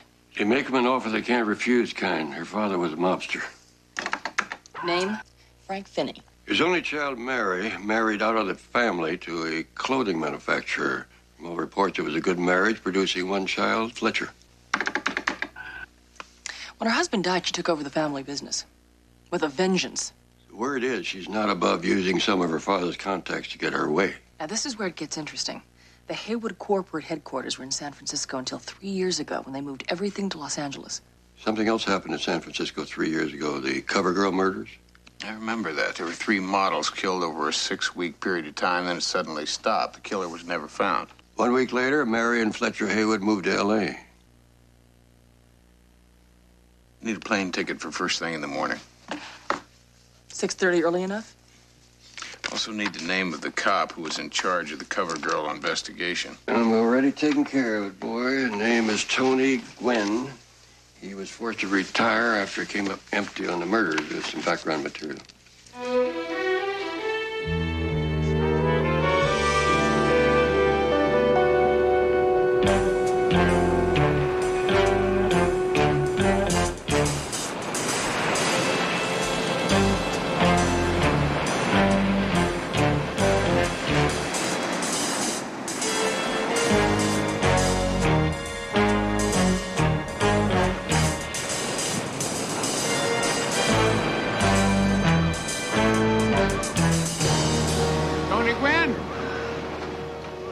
Plenty of room to fish down the beach. My name's Matt Houston. I'm a private investigator from L.A. Plenty of room to fish in L.A. I need to talk to you about the CoverGirl murders. Need? 6 weeks of hell. Every model in town was petrified. Press had a field day. Of course, it doesn't take much to get that bunch riled. You never found a killer? Nope. They never let me forget it. Took another war in the Mideast to get the murders off the front page. This was in the front page of this morning's L.A. newspaper. Strangled, dumped in an alleyway. Does that sound familiar? Sounds like the CoverGirl murders moved south. I don't know how I can help. Tell me something. Does the name Fletcher Haywood mean anything to you? It means a lot to me. I'm sure he was the killer. Had myself 2 eyewitnesses, and he knew the victims. He had a perfect alibi. That's right, ironclad. There was no way he could have killed those girls. Except I was convinced that he did. Well, I believe that he killed this model in L.A. But once again, he's got the perfect alibi. History is repeating itself. And not if I have anything to say about it. Will you help me?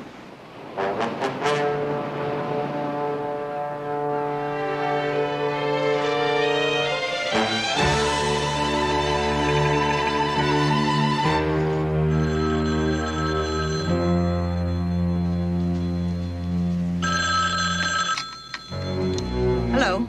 Houston's in San Francisco. He's found Tony Gwynn. Have Mr. Houston killed.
Afternoon, Mrs. Haywood.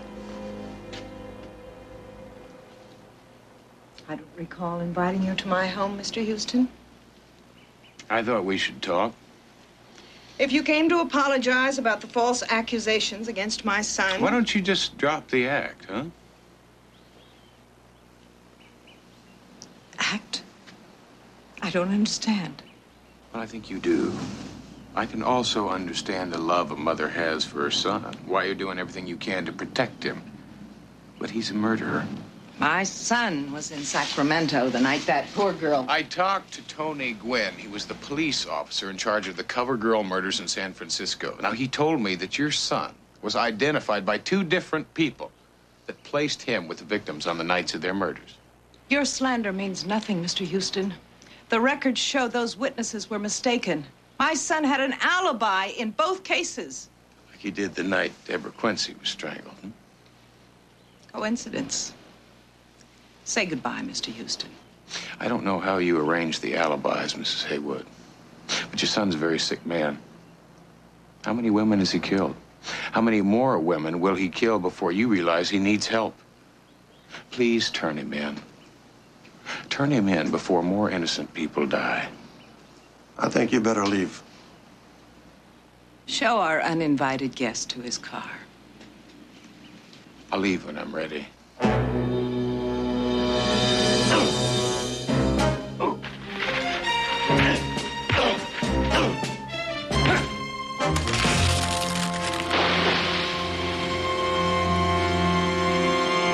Now I'm ready.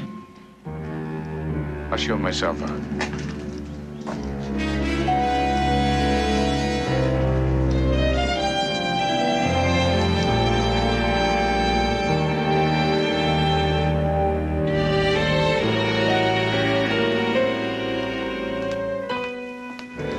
Maybe this will help. What is it? It's a copy of a San Francisco police file on Fletcher Haywood, sent to me by Tony Gwynn. It says there that Haywood was booked, but then released because he could prove that he was nowhere near the murders. So all we have to do is figure out how Haywood can be in 2 places at the same time. Roy, you told me that during the war in Berlin, you used doubles and lookalikes to confuse the enemy. Worked very well. As a matter of fact, our best ploy involved identical twins. According to this, Haywood has a tendency toward violent personality shifts. Schizophrenic behavior? That's not an uncommon symptom among mass murderers. Still doesn't explain how he can be in 2 places at one time. More twins. Or look-alike? I know it's crazy, but it's the only answer we've got. Where do we start? With the mob. Now, Mary Haywood has still got connections. Fletcher is not a twin. She must be using a look-alike to protect her son. And maybe somebody in the organization has got some information. Well, there are a couple of old cronies I could call. In the mob? The company I was with had some strange affiliations.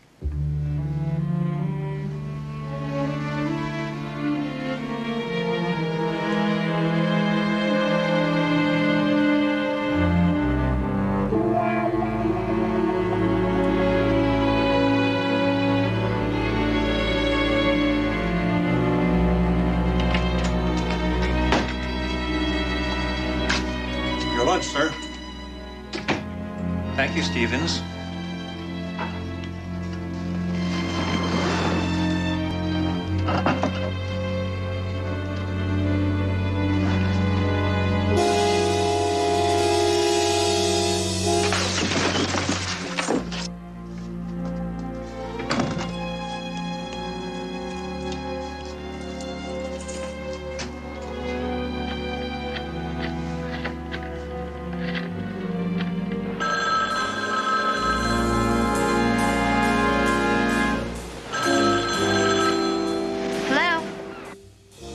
Sunshine.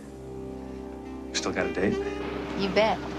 I've got T-bones and a smooth burger. Oh, careful, girl. You may spoil me. I'm gonna try, Fletcher. I'll see you late this afternoon. About 4. I'll be here.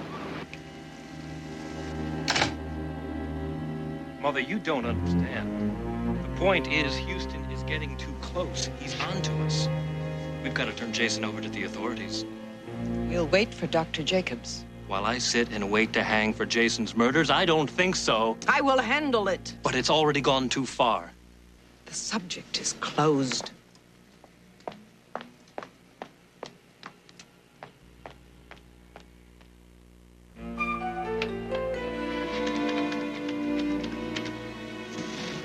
Matt Houston, please.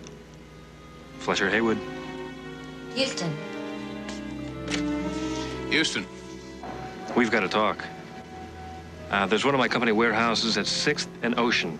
1 hour.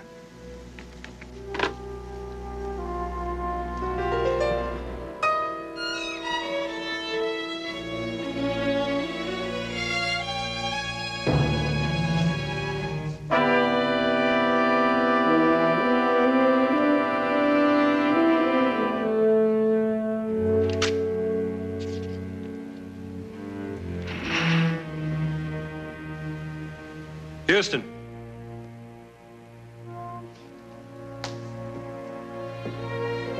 Hello, brother dear.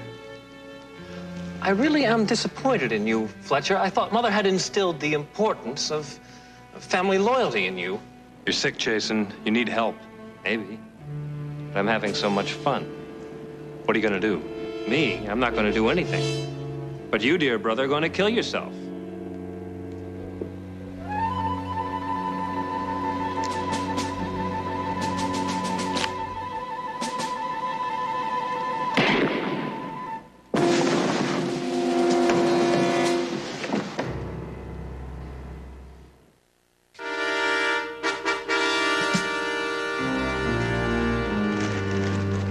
Well, it's all here. Haywood confessed to killing those models. Said it was only a matter of time until you proved that he was a killer, so he killed himself. I don't get it. The man calls me on the phone, says he wants to see me, and then he commits suicide. It doesn't make sense. Neither did killing all those women. Oh, what about his ironclad alibis? Houston, you have been trying to convince me for 3 days that Haywood was the killer. Well, now I'm convinced. Well, it still doesn't make sense. All I know is I have a body and a suicide note. As far as I'm concerned, the cover girl killer is dead. Come on. Whoops. Are you getting hungry? Not for food. Why don't we eat a little later? Then I've got a surprise for you. A surprise? Huh? What is it? Tell me. I'll tell you after we eat.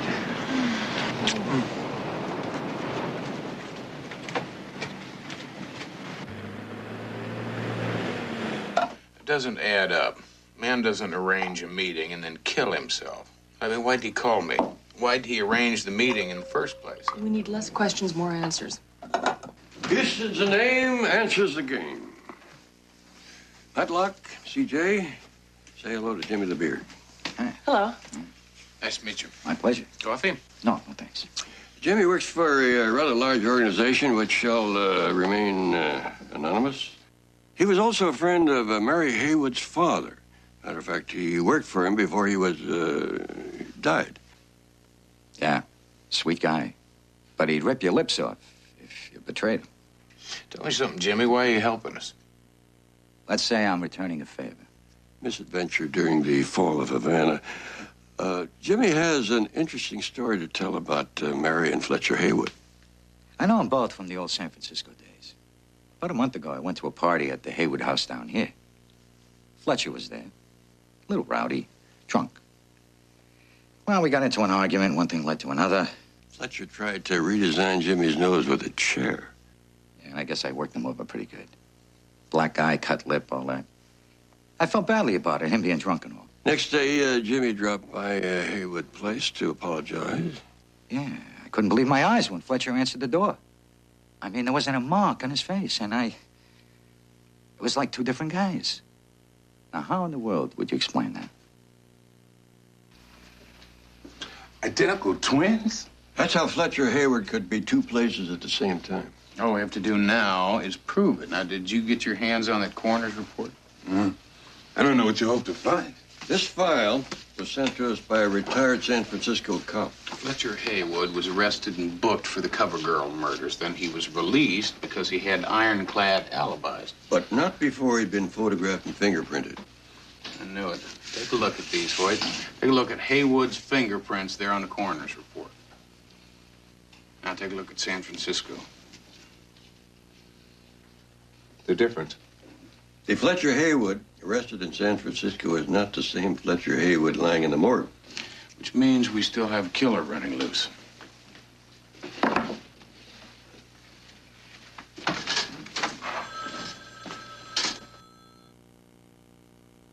This is an outrage. Men searching every room of my house. I'm not a criminal. We do have a search warrant, Mrs. Hayward. The governor will hear about this. You can be sure of that. There will be disciplinary action. You can be sure. Better look at this. Excuse me, Mrs. Hayward.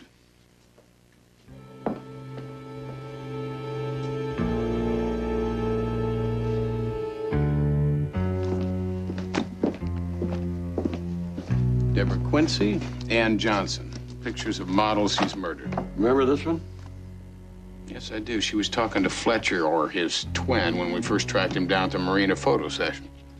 His next victim? Not if I can help it.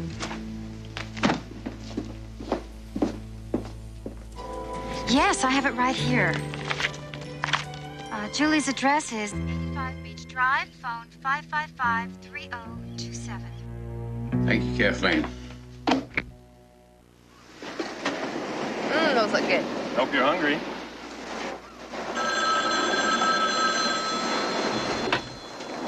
Hello? Hey, Julie, my name's Matt. You promised me there'd be no interruptions, remember? And I'm a girl who always keeps her promises.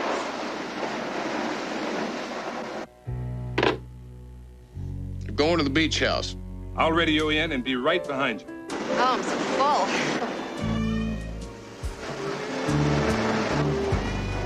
So, whatever happened to that surprise you promised me? Patience. I haven't forgotten. I'll get to it in a minute.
Great. You're not upset, are you, that I had Kathleen arrange this date for me with one of the models from her agency?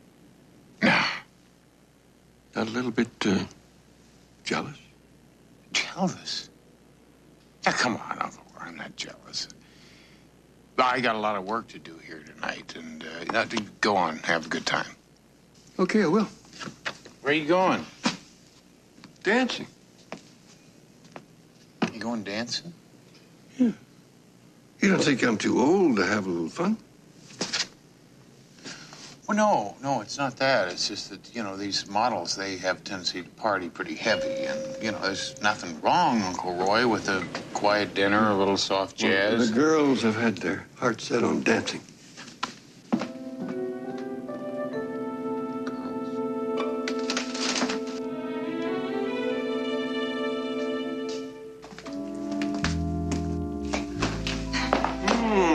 Bonsoir, mademoiselle. Hello, Roy. Enchanté. Well, shall we?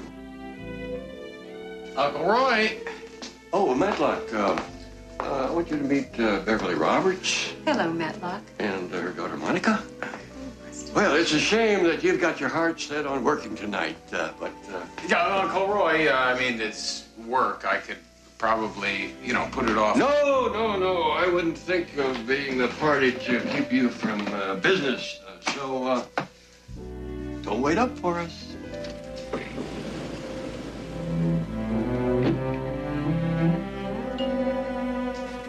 Oh, come on, boy. We can't wait all night.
Good shot. I think you've chased him into the ravine. Shall we go after him? No. We'll head to the upper ridge. He'll come to us, like they always do. Right, sir.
right there in the brush.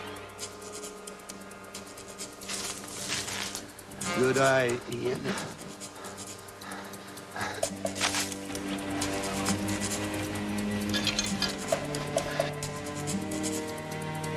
I hope Mr. Adams is smarter than that.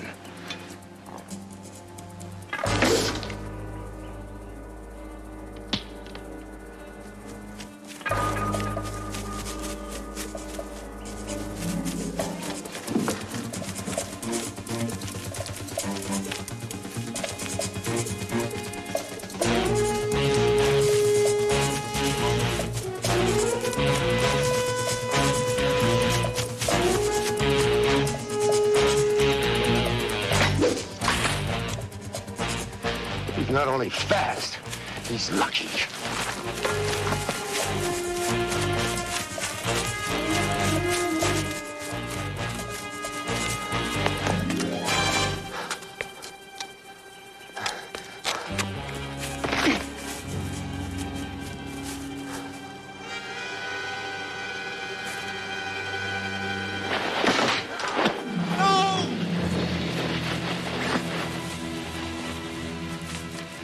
Hey, you are really very good.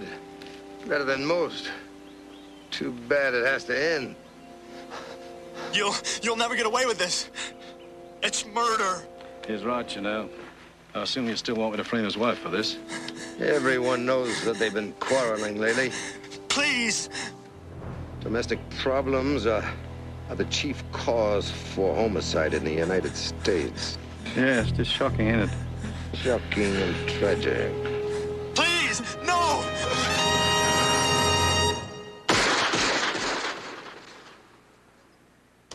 Nice backhand. Well, I'm just getting warmed up. For what? Well, I thought maybe we'd work a little. I see you've got a court reserved for us.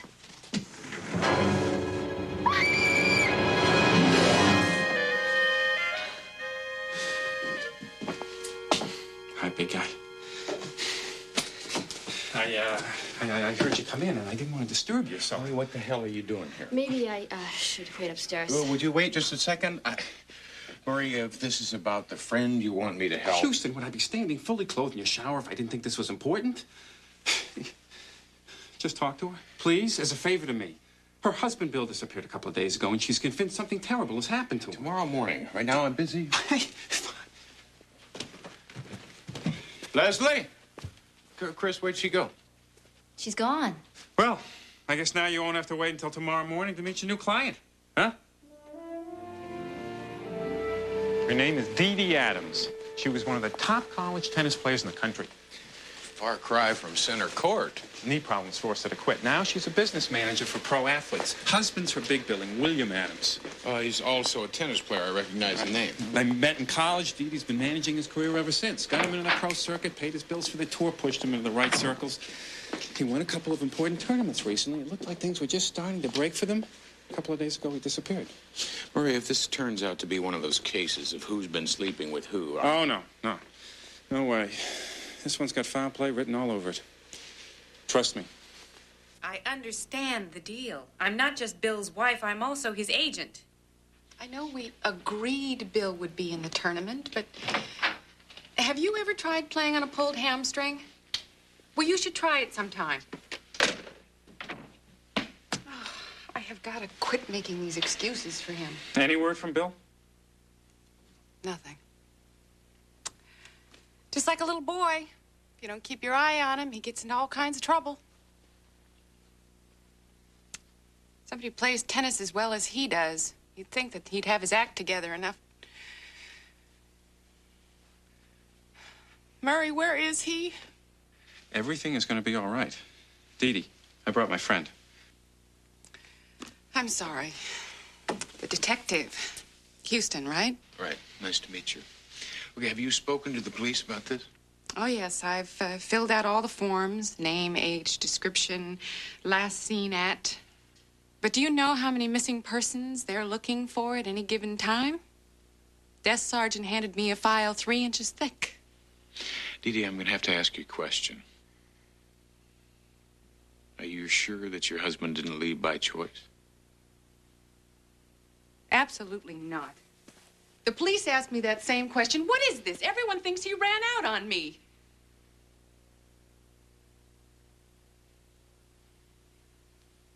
And Bill is not like that. I admit, things have been rough for a while. My business is not booming. But things were really finally starting to go our way. Bill just won the McCormick Invitational 2 weekends ago. I was really starting to get some interest in him. Will you help me? Well, I can't promise anything. I know. All right. We're going to need to keep this photograph. Yeah, I'll do some checking around tomorrow. And Houston is going to need a list of anyone Murray. Huh? Oh, gotcha.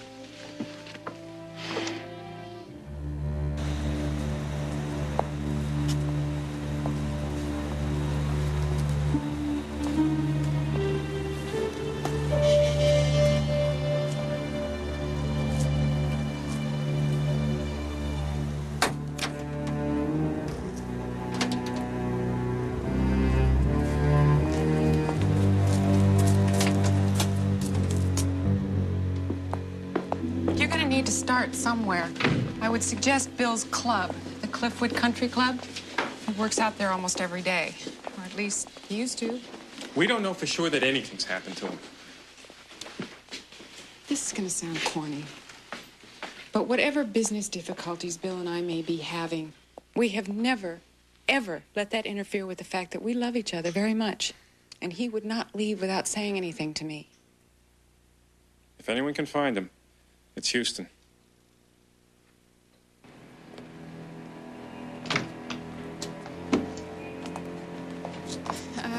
We haven't talked about how much this will cost.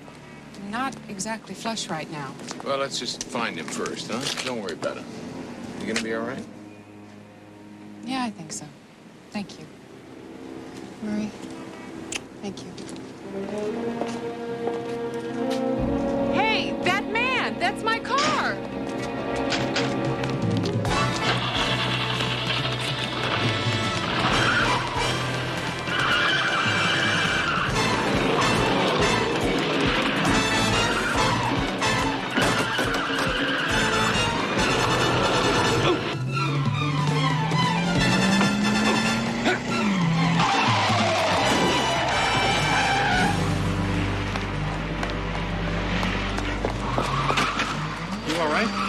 Yeah, I think so. Some people ought to have their licenses taken away.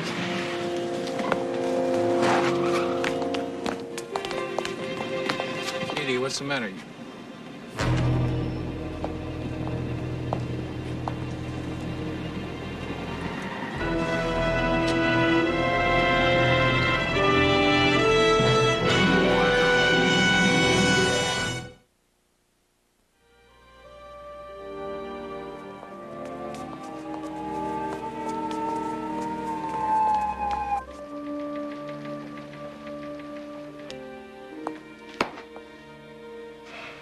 We've been up all night, Mrs. Adams. You sure you want to take this lie detector's test? I do. Okay. I want you to lie to this next question just to set a pattern. Is your name Dee Dee Adams? No. Did you lie to that question? Yes.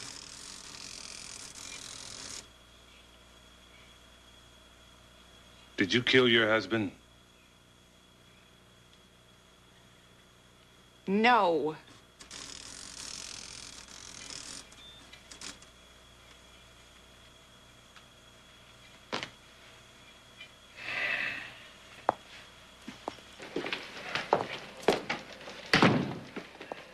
Oi! I don't have to talk to anyone except Dee Dee Adams' lawyer. You're looking at her. How did she do, Lloyd? You know as well as I do that lie detectors are inadmissible in a court of law.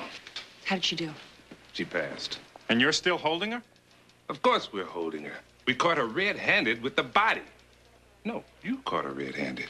I saw a guy standing at the trunk of her car, Hoyt. Did you see him put something in? No. He was stealing something, got caught in the act, and started to run. He tried to kill me. Since when does a two-bit crook have a conscience? He probably saw the body and he just wanted to get the hell out of there. Okay, why would Dee Dee Adams want to murder her husband? Murder for money. Rumor has it that Bill Adams was set to sign a fat contract, commercial sponsor. Now, the Adams have a premarital agreement cutting Dee Dee off from anything that Bill earns in the event of a divorce. That's no motive for murder. They also have $1 million life insurance policy on Bill, naming Dee Dee as sole beneficiary. Get the picture? Yeah, all except the part where she's carrying her dead husband's body around in her trunk. She probably never had time to ditch it. Now, let's face it, Houston. I have the motive. I found the murder weapon in the trunk of her car, and I have got a body.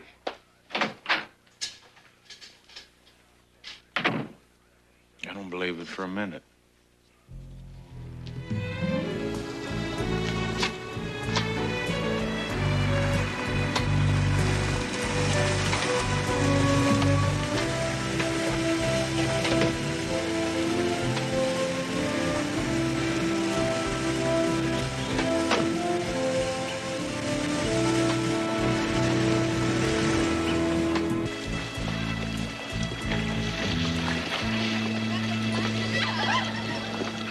Are you through already? Swim 100 laps already.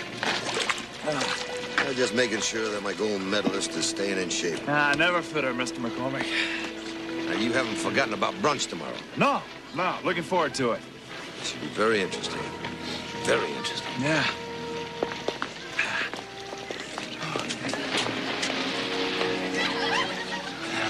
She's tired. Nick Gifford? That's right. My name's Matt Houston. I'm a private investigator. I thought I might ask you a few questions about Bill Adams. Club manager said that you two were friends. Yeah. Girls, you excuse me 1 second. I'll be right with you. Yeah, we lift weights together, work out sometimes. Why? What's the matter? Well, he was found dead last night, murdered. No. Well, why? You know, the police think his wife, Dee Dee, killed him. Is there someplace we can talk? Yeah. Let me put something on. I'll meet you by the clubhouse. Thank you.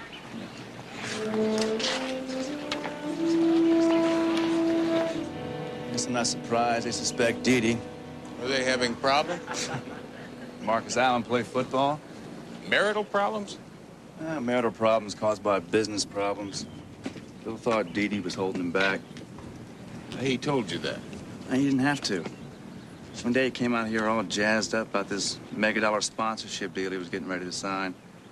A couple days later, I asked him about it. He just shrugged the whole thing off. He said Dee Dee was dubious.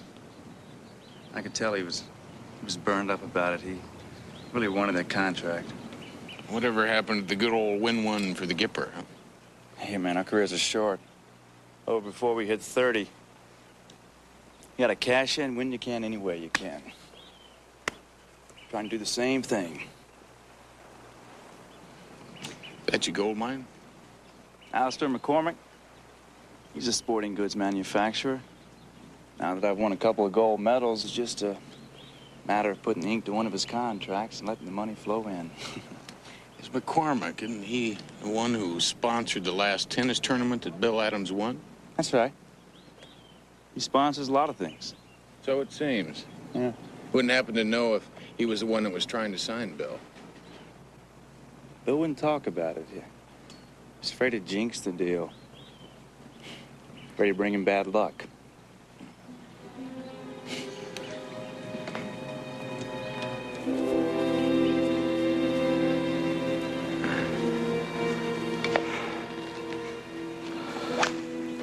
The man who's talking to Gifford is the same man I scraped off my van last night. He's a private detective named Houston. He's supposedly hired by Mrs. William Adams. I'm worried, Mr. McCormick. Athletes like Adams are so visible. At least the others are Unknown and marginally talented. And boring. Don't you understand? It's more exciting this way. It adds to the sport. And what about this Houston? If you've done your job properly, we have nothing to worry about. And I trust you're in preparation for Mr. Gifford's tragic accident. Miss Evans has been told that they can have the day off. And you're going to dispose of the body in a most ingenious way. Houston has seen me, Mr. McCormick. That, my friend, is your problem.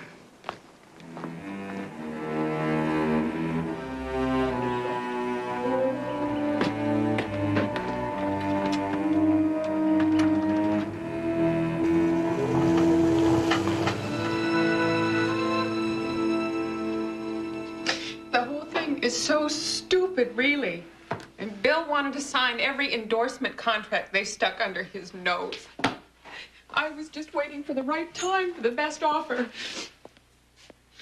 Alistair McCormick owned one of the companies, tried to sign Bill, right? Yes. That is the crux of the entire argument. McCormick made Bill some token offer that was nowhere near the ones I'd already turned down. But Bill was so impatient. He wanted instant stardom, instant fame. Houston, what are you getting at? I'm not sure. It just seems like every time I turn around, McCormick's name pops up. I've got Uncle Roy working with Baby on it right now. You should see if you can postpone the arrangement. I thought that Uncle Roy had been working for the last couple of nights on something for some old friends of the company. He has been. Can't be any more tired than the rest of us. Oh.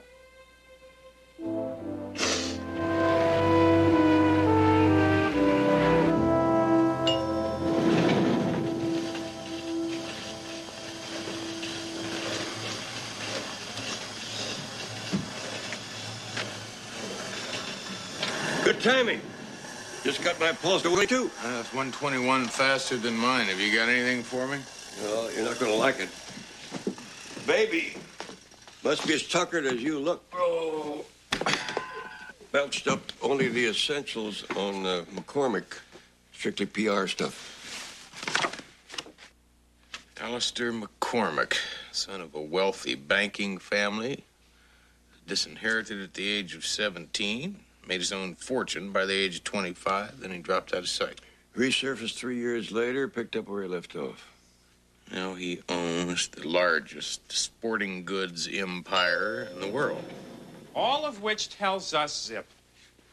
Fortunately, I was with Roy when your call came in. I decided to put the old reliable human mind to work, and I accounted for those 3 mysterious years. His first stop, Africa. For a while, he was the toast of the safari circuit, and then he disappeared without explanation again, and turned into a soldier of fortune for several questionable and revolutionary causes. Searching for the ultimate thrill, always coming up short. Well, maybe not anymore. Who's this other fellow in the picture with him? A guy named Ian Woodruff. He and McCormick met in Zimbabwe. Woodruff's worked for him ever since. Why? Because he's the same man that I saw breaking into Dee Dee Adams' trunk. You better get a hold of Hoyt and let him in on this. Might be enough to get Dee Dee off. In the morning, I think I'll take a little drive out to the McCormick place. See what kind of game he's hunting these days.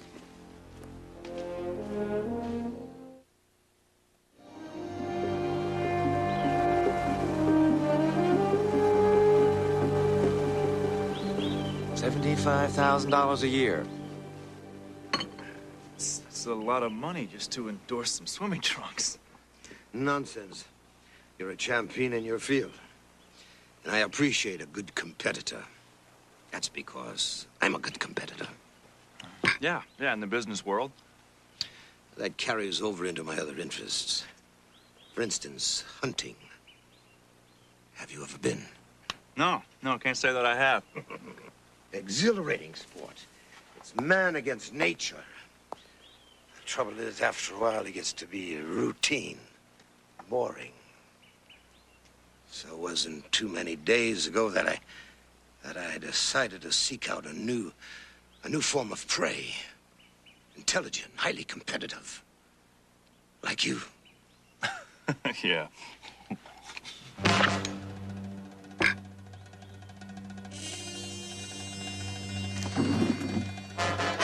You're insane, man. You can't get away with this. Oh, yes, I can, Mr. Gifford. You see, unfortunately for you, your house is being burglarized at this very moment. And you'll be walking in on this trigger-happy felon. A tragic end to a very bright career. You wouldn't, man. Let's talk about this, all right? The hunt begins in 5 minutes, Mr. Gifford. I'd get moving if I were you.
Somewhere along here.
Simply baited the trap. You know that Mr. Houston, he'll be a very challenging quarry. But he saw what happened. He'll call the police. He saw what happened, but not who. There's no way he could have seen our faces. The police can do nothing. Well, you think Houston will come back? I'm sure of it. When he does, I'll be ready for him.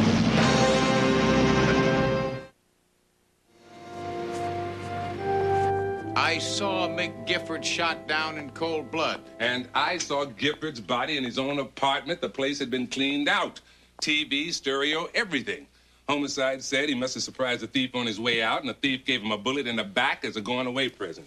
Look, can't you see that he's doing the same thing again? He's just covering his tracks. Off the record, Houston, I believe you. But you got to give me proof. You admit you never seen him. It happened on the man's property. I mean, who else could it be? Wait, just before McCormick quit the safari circuit, there were allegations made that he was no longer hunting conventional game. Allegations means never proven. As you said, the man covers his tracks. Look, 3 natives never came back from one of his hunts. On another hunt, a fellow hunter disappeared. Now, that is fact and not allegation. We're not asking for nuclear warheads, Hoyt. Just a little you scratch my back, I scratch yours. When the time comes, you'll get all the proof you need. Is it a deal? Half a deal. My back ain't itching yet. It will be.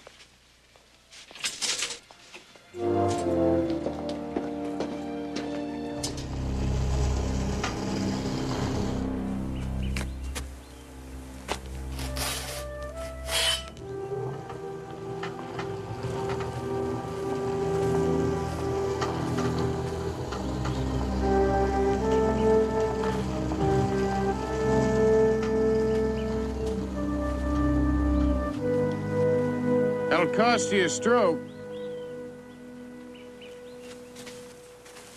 Mr. Houston, isn't it? Haven't you got anything better to do than to find rule violators of the PGA? Well, I promise not to tell. See, I'm looking for a killer, one with an extreme dislike for athletes. Ah, you're referring to that tennis star. What's his name? Adams. He was the first. Mick Gifford was the second. You remember him. He was going to endorse some of your products. Heard about him on the radio. Tragic.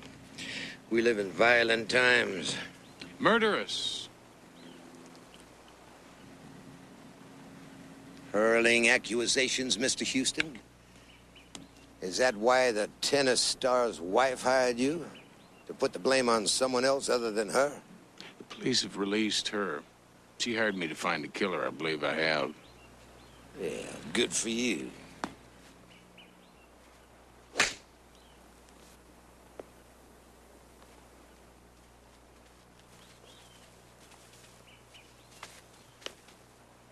Hell of a recovery. A 2-putt from there and you win. I took a penalty in the rough. Afraid I'll have to hold this out to win. I'm going to prove that you killed Bill Adams and Mick Gifford. When I do, I'm going to hunt you down the same way you hunted them down.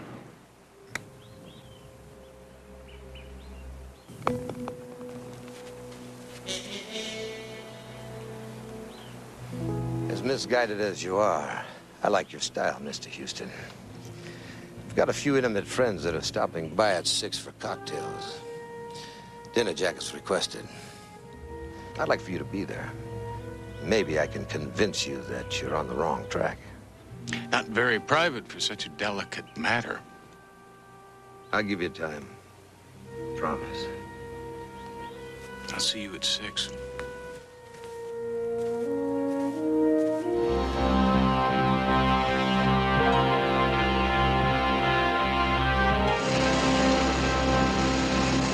The rain in Spain falls mainly on the plain. How do you guys read me now?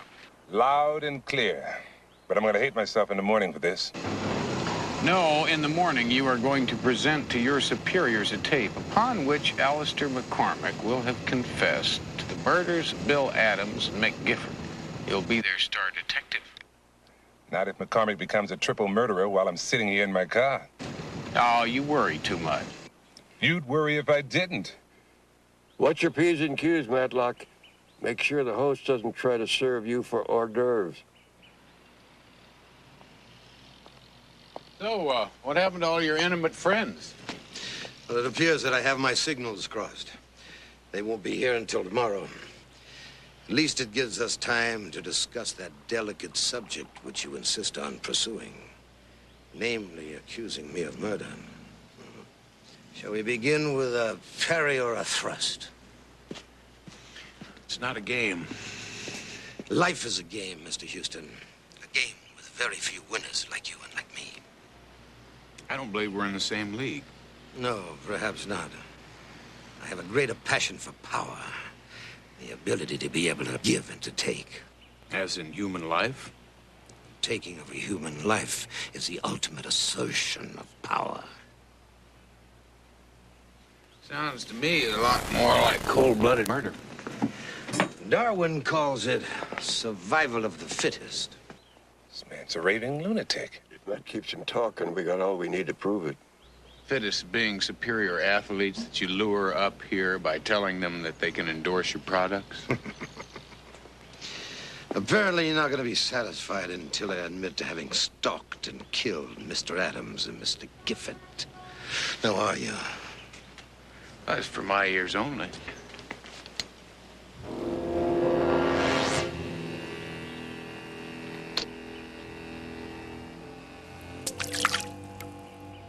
It is now. It's dead. It's gone dead. Let's get up there. You already know the answer to your question, but you can't prove it. Yes. I killed Mr. Adams and Mr. Gifford, and a few others that you need not know about. And now that I've told you, what makes you so certain that I won't kill you? Even though you took that bug off of me, my Uncle Roy and a police officer have been listening to everything that you've said. They should be here any minute. You're right about that.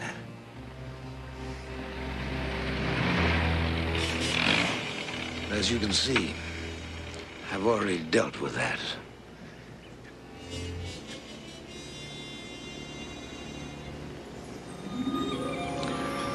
The first rule of the game, Mr. Houston, is to know your opponent. The second rule, never to eat what your host doesn't. It's a specialty of the house. Guaranteed to give you a full night's sleep, which you'll need. The first thing in the morning, you and I are going to get to play my favorite game. Pleasant dreams, Mr. Houston.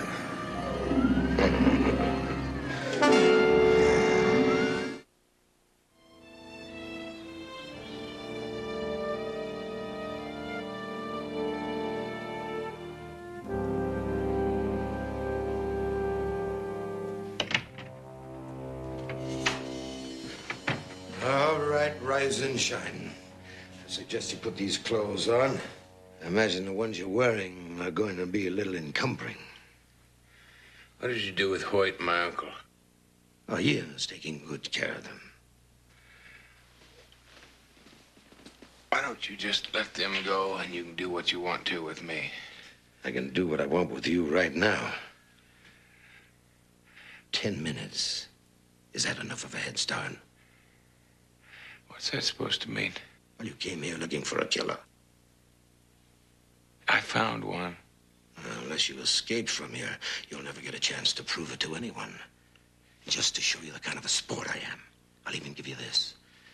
If you can get off this property alive, I'll confess to all the killings. I'll even let your uncle and the lieutenant go free. What if I don't make it? Well, then, I'll add you to my trophy collection, and I'll place both of them on either side of you. I hope you haven't lost those moves that won you the Heisman. It'd be a shame to make this a quick kill. Don't believe me, I won't disappoint you. Oh, good. Good boy.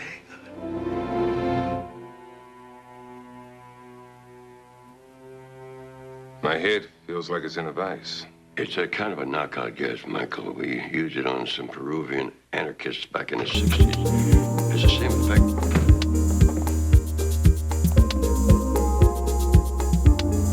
Good, you're awake. You should have killed us while you had the chance. You're not in a very menacing position, are you? What are you planning on doing with us now? Depends on how your nephew fares with Mr. McCormick.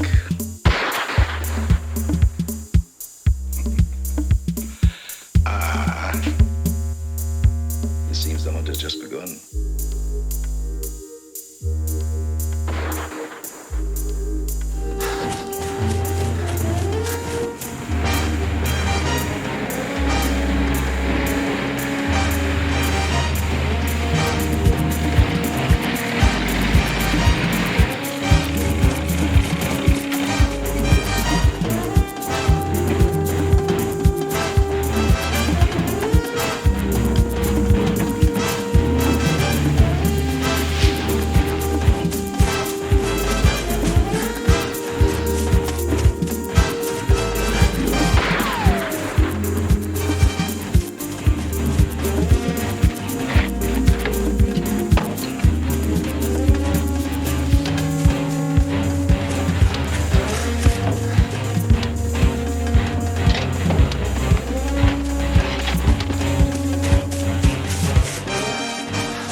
making it too easy for me, Houston?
Mr. Houston.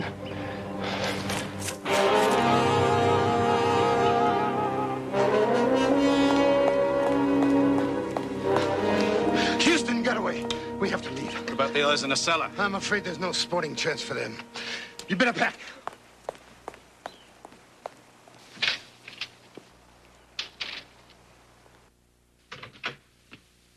My nephew? He was better than I thought. He eluded me. No point in killing us. He'll be back with the police. I have no intention of killing you. At least not yet. You two will be my insurance to get out of the country. Too late.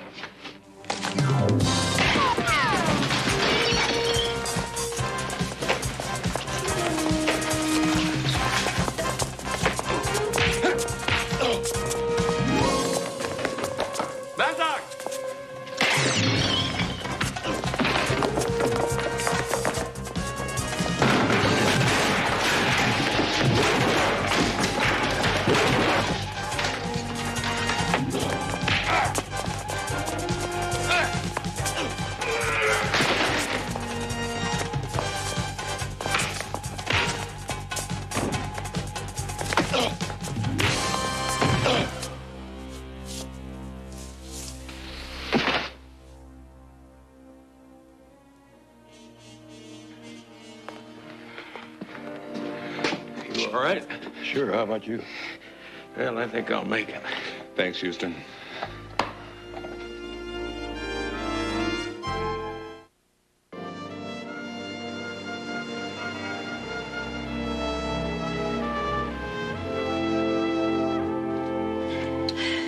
Are you sure it's gonna be okay? Relax. Houston won't mind. The man is always saying to me, Murray, what's mine is yours. Oh, that's awfully big of him. Hey, he's a big-hearted guy. Okay. You get the towels. I'll test the water.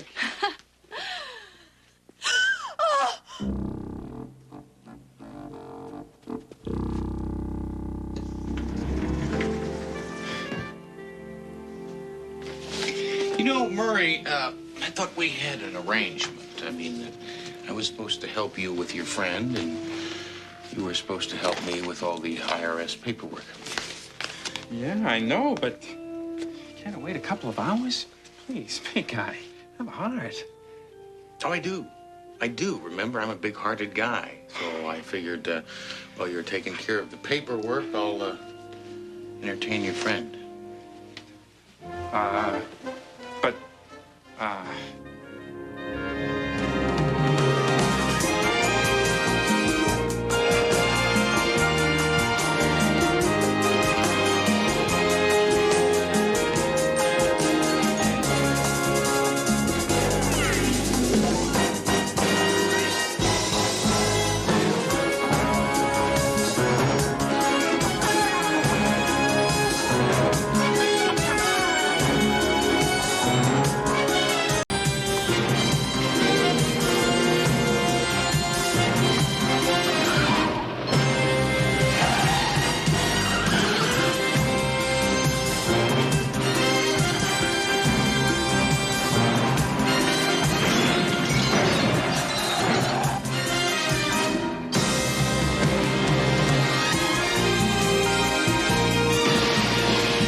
That's good.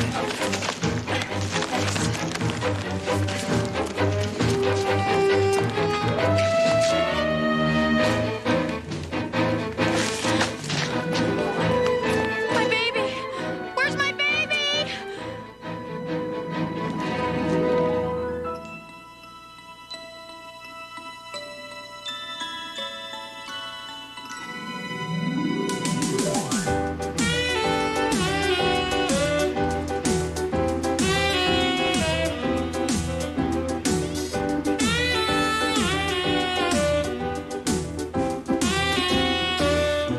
I feel like a kid when I wear my kibbies. Terrific. Cut. Print. That's great, Cassie. Great. Now, listen, I want to do it just one more time, all right? Now, this time, when you say the line about the jeans, just lower your eyes a little, cock your head a little bit to the right, just like that. That's great. All right? Okay. Okay. Once more. Okay, you ready, Cassie? Okay. Roll camera. Action.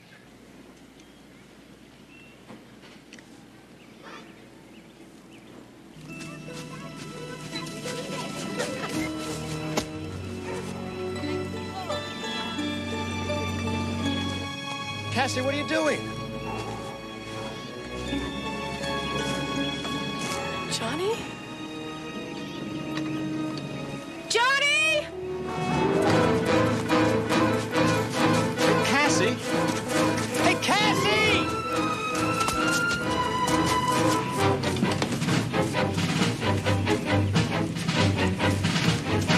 Johnny!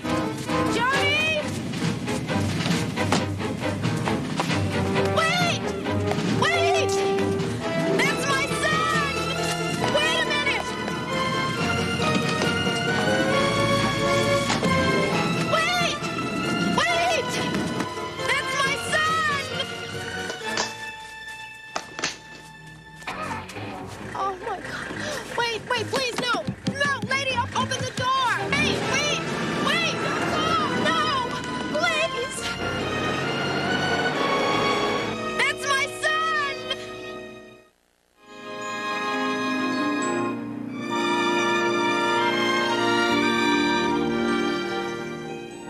A year ago, my son was kidnapped. It happened in New York. That's where I live. There was no ransom note, nothing. He was just gone. Stolen. Tell me what happened this morning. I saw him in the park. You sure it was him? Of course, I'm sure. I dream about him every night. In New York, a part of me is always looking for him, but I never expected to see Johnny here.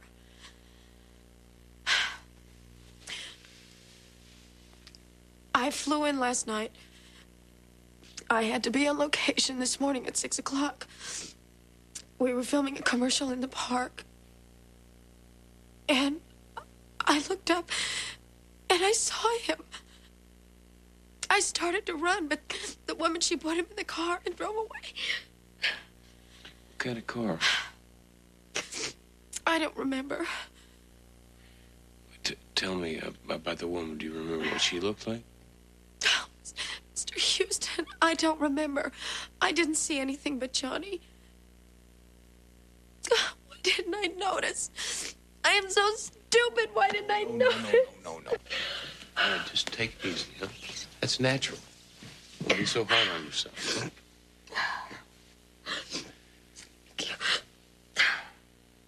I'm sorry. I don't cry like this all the time. This last year has been a nightmare. Johnny is the only family I have in the whole world. Is there a father? No. Yes. Of course, there's a father. But he never really cared. I got married when I was very young. And it was a big mistake. But Johnny wasn't. Please, Mr. Houston, help me. You know, it's possible that wasn't Johnny that you saw in the park this morning. It could have been a little boy that looked an awful lot like him. I know. But one way or another, I have to find out. Look, I'll tell you what.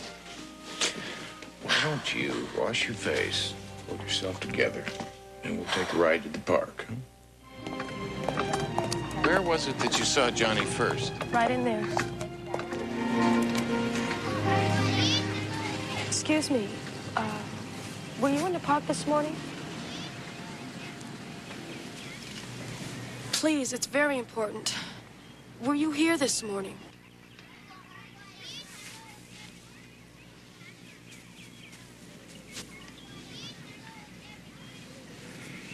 Parque es bonito. Buen sitio para pasar un rato. Mi nombre es Matt Houston. ¿Y usted? María Elena. ¿Habla usted inglés?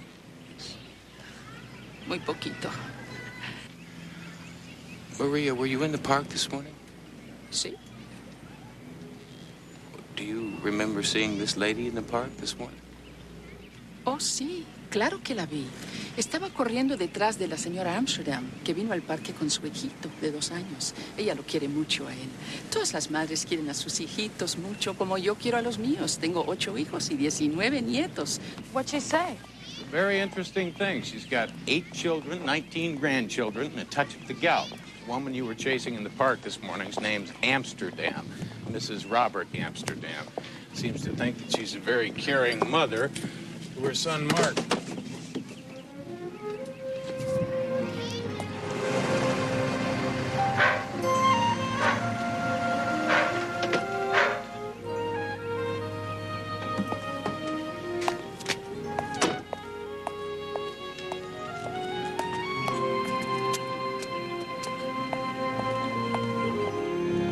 Hi, honey, I'm home. Hey, Slugger. What are Robert? you doing? Yeah, hon. Robert. I tried to call you. I was away from the office all day. Something awful happened this morning. What was that? Mark and I were leaving the park, and this girl came running up to the car, and she started pounding on the window. Well, what'd she want? I don't know. She just kept saying, "That's my son, that's my son." Mark? She looked desperate. I just drove away. Well, I'm sure there's just some kind of mistake. Oh, my God. That's her. She's coming here. Okay, look, I'll tell you what you do. You take Mark upstairs Yes. and stay there. Okay. Now, whoever she is, I'll handle it. Go ahead, honey. I'm so nervous. Don't worry about it. Just relax. Let me handle it.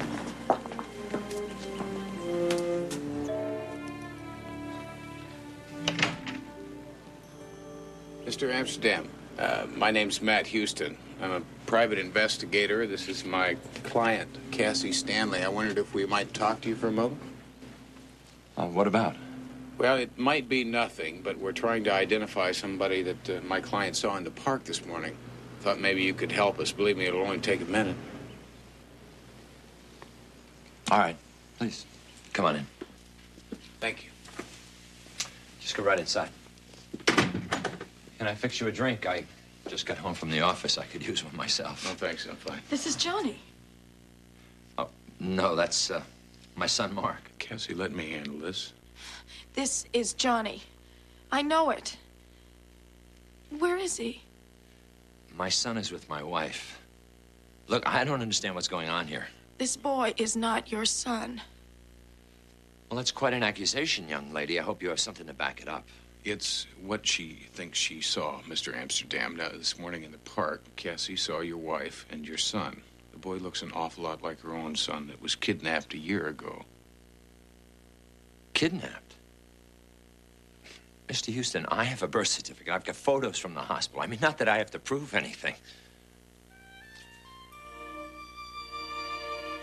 Miss Stanley, I'm truly sorry, but this is obviously a case of painful coincidence. Can I just see him for a minute, please? No, I don't think. Enough is enough.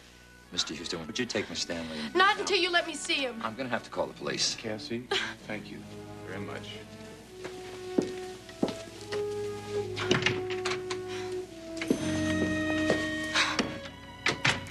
Listen, I don't Cassie, care what... let me handle it. It's gonna be fine. Come on.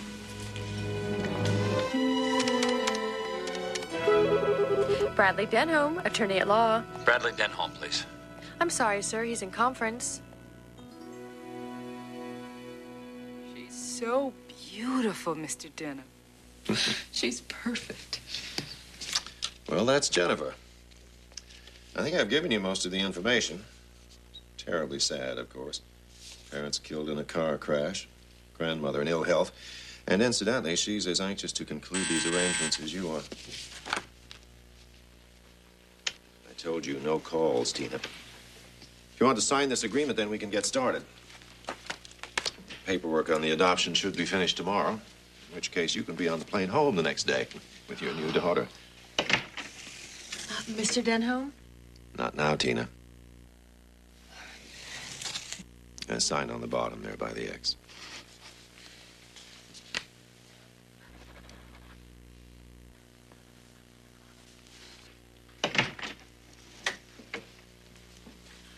Thank you so much. Not at all, Mrs. Richards.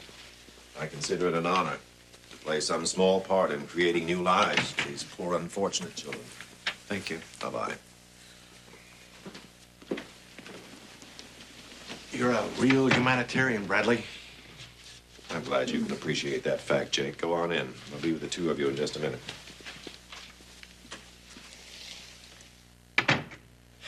Tina, when I say no calls, it also means do not stick your pretty little head in the door. Do you understand that?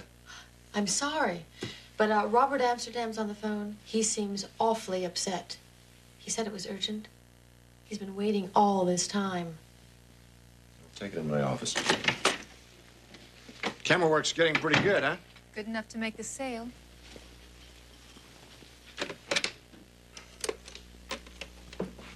Mr. Amsterdam? Denholm? Listen, I just had a girl and a private investigator named Matt Houston barge into my house. She claims to be the mother of my child. Now, I want to know what the hell's going on here. Mr. Amsterdam, that's impossible. As I told you when you adopted Mark, his mother was killed in a car crash. Then who is this woman and why does she claim to be the mother of my child? I mean, I'm upset. My wife is upset. Understandably, but it's obviously a mistake. When she finds that out, I don't think she'll bother you again. Well, if she does, believe me, you're going to hear from me. You got a problem? No, Jake. You've got a problem.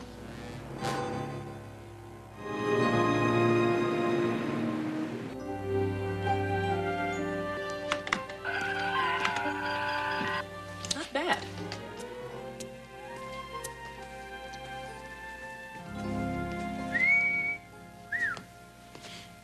What is a four-letter word for sartorial splendor? Envy. What's the matter, Uncle Roy? Can't stand the competition? On the contrary, I'm happy to see that I'm finally having some influence on you. Well, you won't mind if I borrow this then, huh? Well, what's the occasion? Well, I'm gonna take Cassie out for a nice, quiet dinner. Did you come up with anything? Yes. The Amsterdams were easy. They're society page regulars. He's a stockbroker. She's been involved with charities, mostly for children. They're respectable, well-liked people. But on the other hand, Cassie may be given to imagining things. Are you trying to tell me that she imagined this whole thing? That she imagined having the baby? No, she had the baby all right. New York Doctors Hospital, August 28, 1982, and he was kidnapped July 2nd, 1983. Houston, since then, she's been to the police and claims that she has seen her son on 17 different occasions. At first, the police ran down every lead, and then after a while, they just stopped listening. I don't see how you can help her, Matlock. I can take her to dinner. I can listen.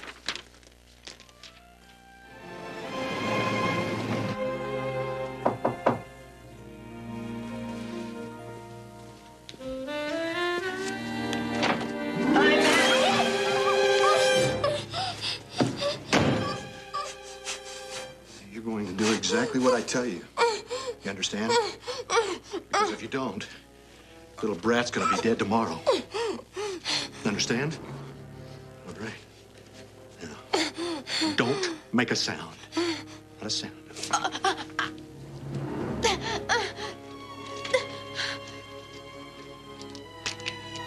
want you to put these in your mouth. Shut up! Now swallow. Swallow.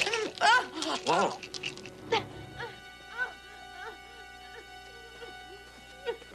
Nobody's gonna care some flaky little actress old deed.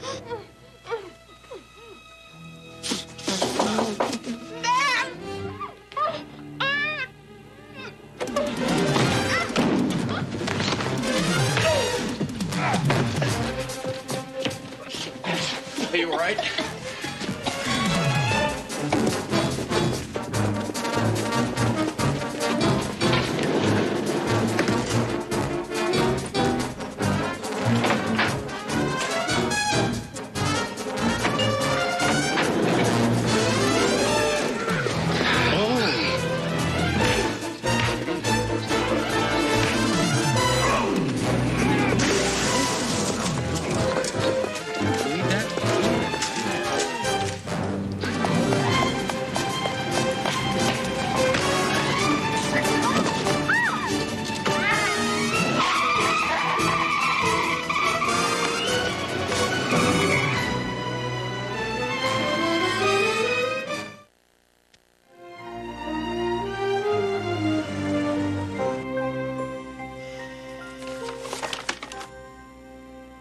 If he's in here, I can't find him.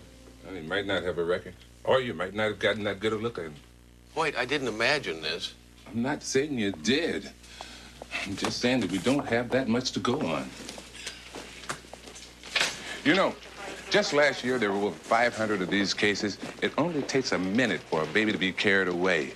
And every day that goes by, that kid changes, which makes it harder and harder to identify them. Cassie can identify our son. He's got an unusual birthmark on his back. So you said. But before we can go back to the Amsterdams, we've got to be able to prove that that is her son. CJ's got baby working on it right now. Back checking hospital records. How's Cassie doing? She's sleeping. They changed her room at the hotel. Put a guard on the door. Took a while to calm her down. I know how she feels. It's nothing like the pain of a child being missing. I've been there, I know. You die a little bit more every minute they're gone. I was lucky I got my little girl back. Yeah, well, Cassie's not so lucky. The man that attacked her told her that if she didn't do what he said, he was going to kill her son. I'll do everything I can. I'm with you on this one, Houston. Thank you, Mike. I've got a feeling we're running out of time. Come on.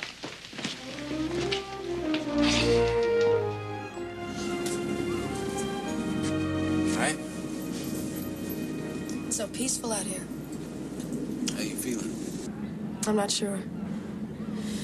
Last night seems like a bad dream, but I guess that's just wishful thinking. Because this morning I woke up and I had a dull pain in my heart. You know, that's natural. You've been through an awful lot. You're a very kind man. I know that sounds silly, but it's true. You know, last night when that man was trying to shove those pills down my throat, I tried it once. Right after Johnny was kidnapped. I took a bunch of pills. See, I thought it was my fault. If I'd only watched him. It was not your fault. Afterwards, I knew I couldn't live with that guilt. I had to be there for Johnny If. When he comes back, huh? Yes. When. Thank you.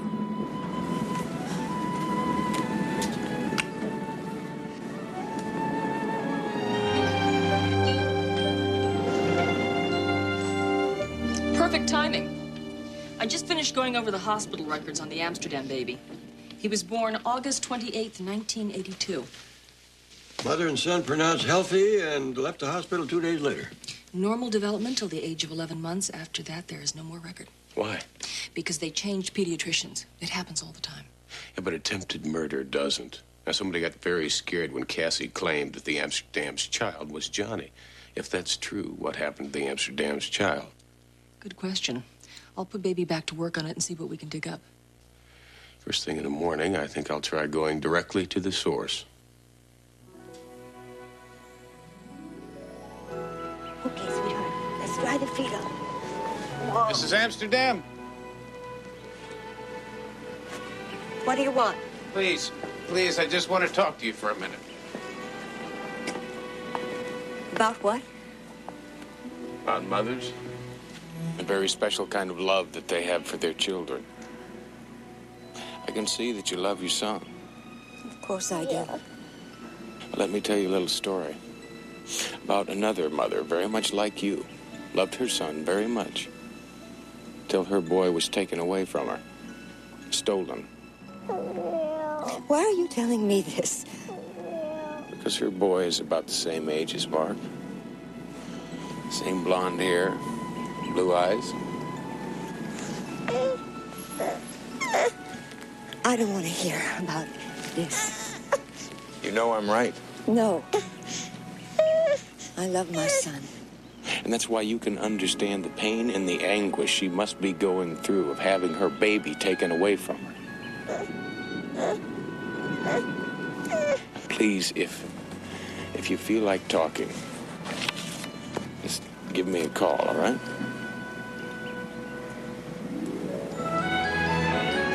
You can help me stop it so it doesn't happen again, so other mothers don't have to go through the same thing that Cassie's going through and what you're going through.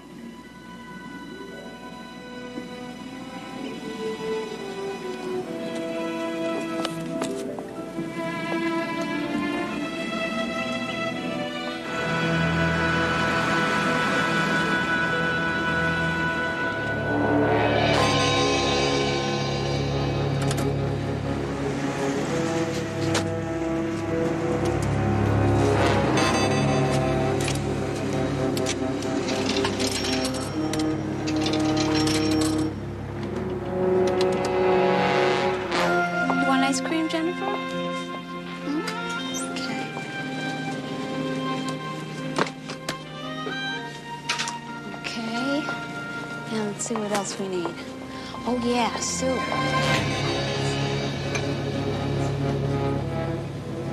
I don't like it, Denham. What's not to like? This South American couple is willing to pay any amount of money for a nice little boy. And their contact is coming tomorrow. This whole thing is about to blow up in our faces. Yes, thanks to the job you neglected to finish on the Stanley girl last night. Well, it wasn't my fault. Everything was going fine until that P.I. Houston showed up. And saw you. Which is all the more reason to get the Amsterdam boy. Now, we ship him south tomorrow. Houston has nothing to work with, and we get out of town with enough money to live the rest of our lives. The Amsterdams are going to scream their head off. Not if they can't. Now, you take care of it, Jake.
Houston Investigations.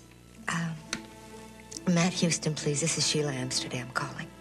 Houston, Sheila Amsterdam, line 3.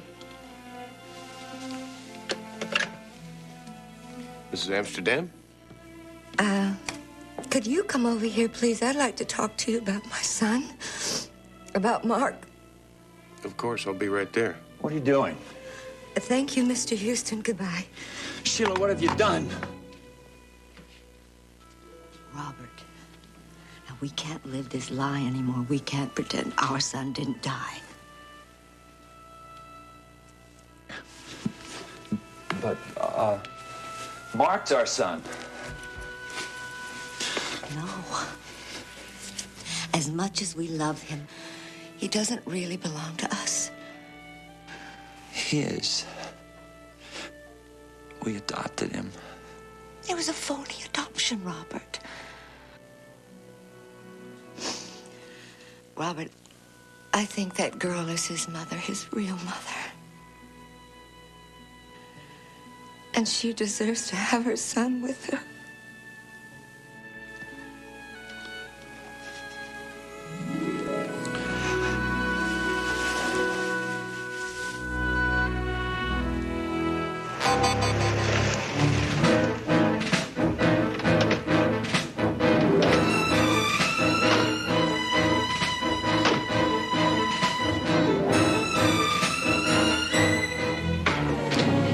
What's going on? What are you doing? Don't be a hero. Got the baby? Listen, kid. Robert! God.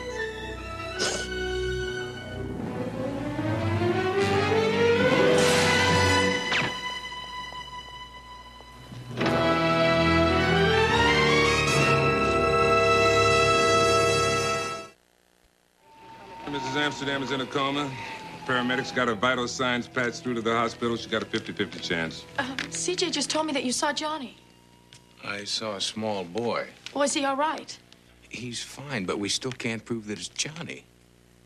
Now, the hospital records show that the Amsterdams had a baby boy. They also show that he died of crib death at 11 months. What? It's a copy of the death certificate.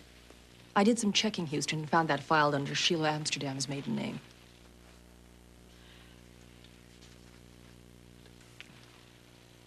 The Amsterdam's child died. They must have adopted another. Who just happened to be Cassie's kidnapped son. Those poor people. They paid a terrible price. Amsterdams are not the kind of people that would deal directly with a kidnapper, and there's got to be somebody else involved. Well, I get the feeling that you have an idea who that might be. I don't. I just have an idea how to find out who it is. And the place to start is with the Amsterdam's financial records.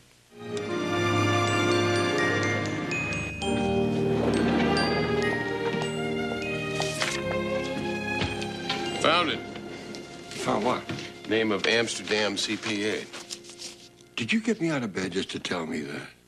Illegal adoptions cost a whole bunch of money. I want to find out who the middleman is, who Robert Amsterdam paid a large sum of money to around the time of the adoption. Logical.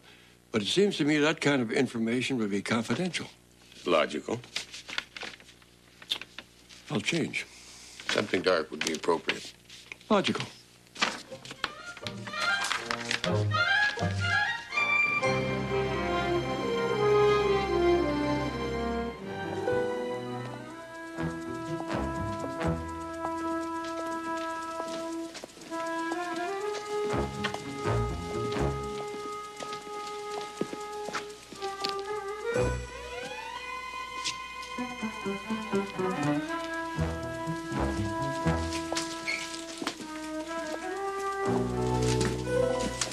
Why don't you hold the flashlight? I'll get the lock. Better if you hold the light and I pick the lock. No, I can get the lock. I'm older. What's it got to do with it? Experience. I picked more locks than you picked. Faster. Yeah, I'm fast, too. If you're so fast, how come we're not in there yet?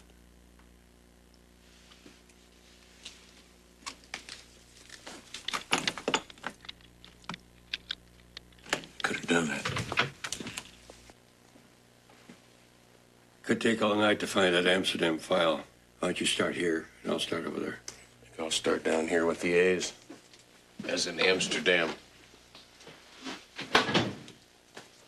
I could have done that.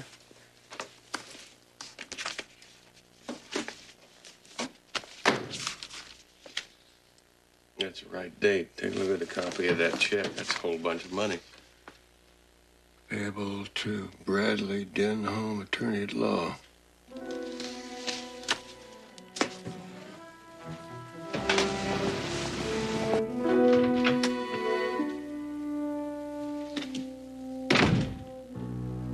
Who are you?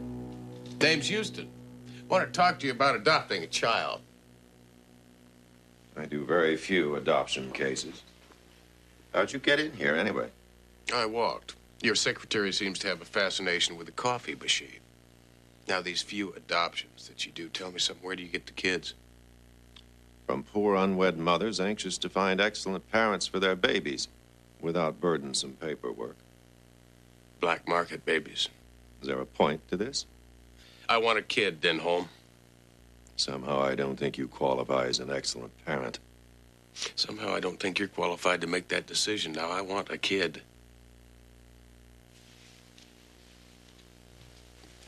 This kid.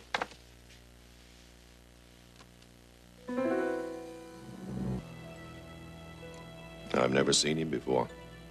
Oh, not only have you seen him, you stole him from his natural mother. Then you arranged the adoption by the Amsterdams. I've got the records to prove it. I also happen to know that you ordered them killed. I may not be able to prove that, but you'd be surprised what you'll confess to by the time I get finished with you. Get out. In a minute. Just as long as you understand our deal. Now, you get me that boy within 24 hours, and I'll leave you alone. If you don't, you're a dead man.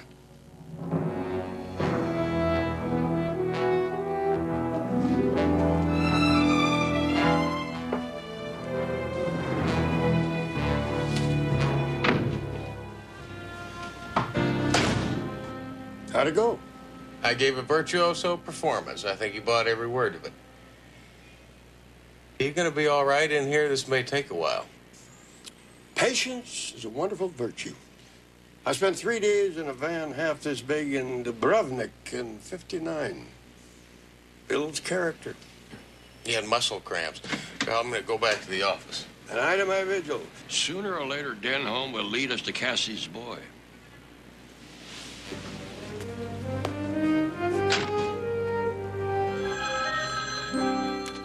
Houston, line 2.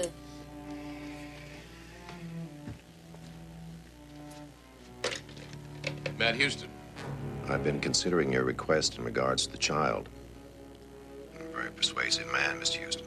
Did you get to the point? There's a construction site at 34th and Edison. You'll see a trailer. Meet me in 20 minutes and come alone or you won't get the child. I'll be there.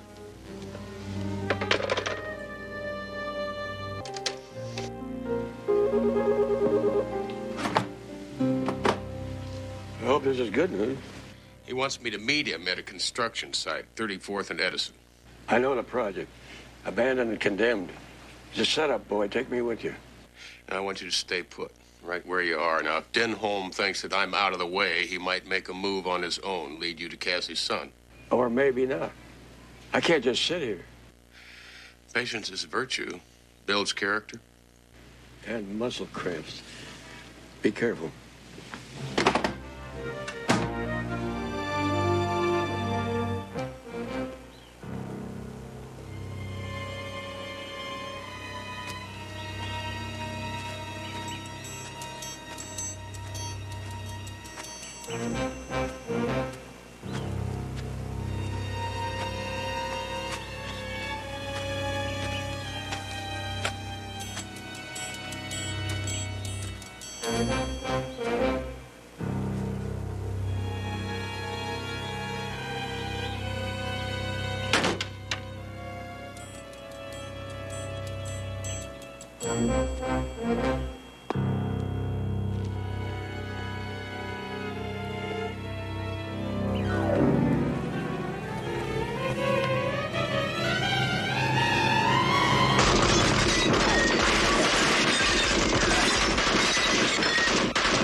Mr. Denholm, Jake's on the line.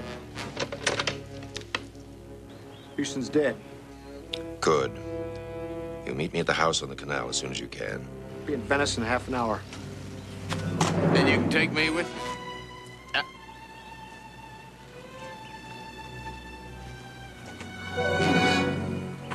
I figured you'd need help.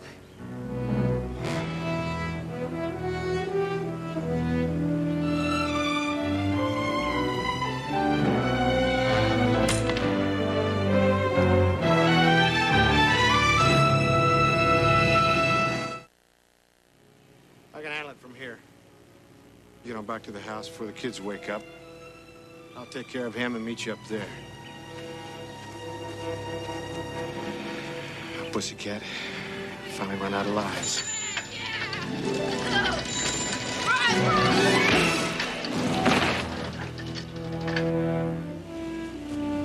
Thanks, kids. Believe you just saved my life.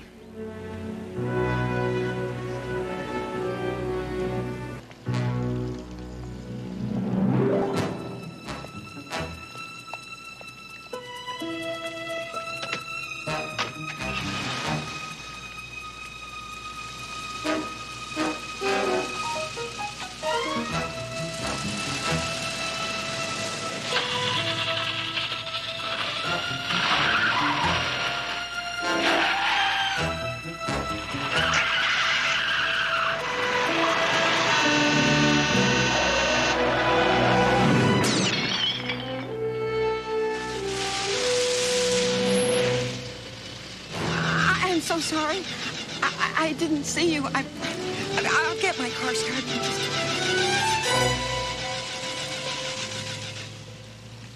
Are you sure you're all right, Houston? I'm fine. The bullet just grazed me. All right. Hold on a second. Uncle Roy? Bad news. I lost Denholm. Tell Matt.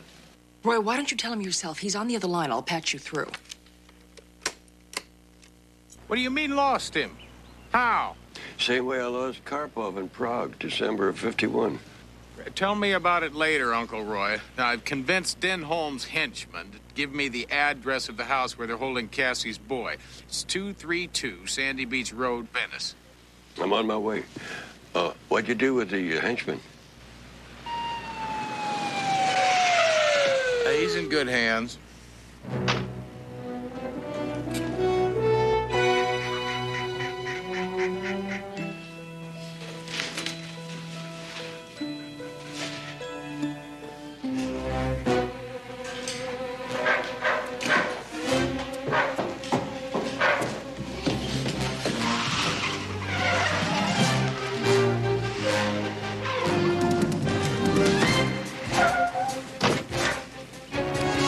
Did you check the house? Reinforcements are on the way.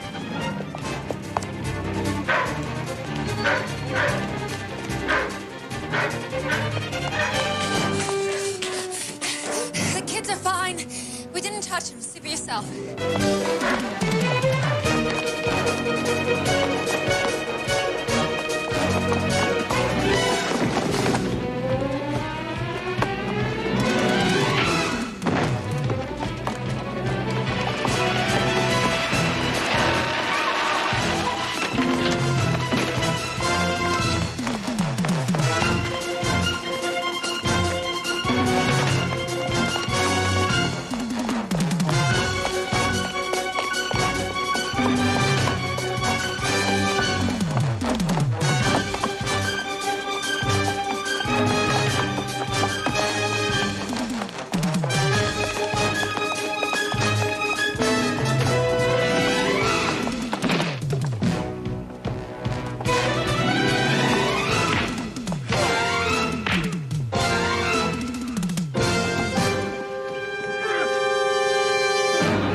never going to be able to thank you enough or repay you.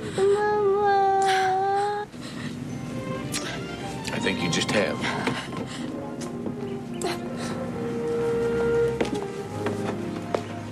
I'm glad to see this turned out better than my run-in with Karpov in Prague. Speaking of which, I think it's about time you explained to me how a seasoned professional, I mean a man like yourself, could possibly let the man you're tailing get away from you before he ever got out of the parking lot. Don't start with me, Matlock. Hoyt tells me you were rescued by a trio of 10-year-olds on bicycles. Well, I had the situation under control. So did I. Besides, there were at least 12.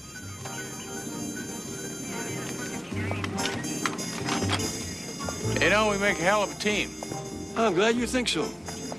Because I've been meaning to talk to you about a raise.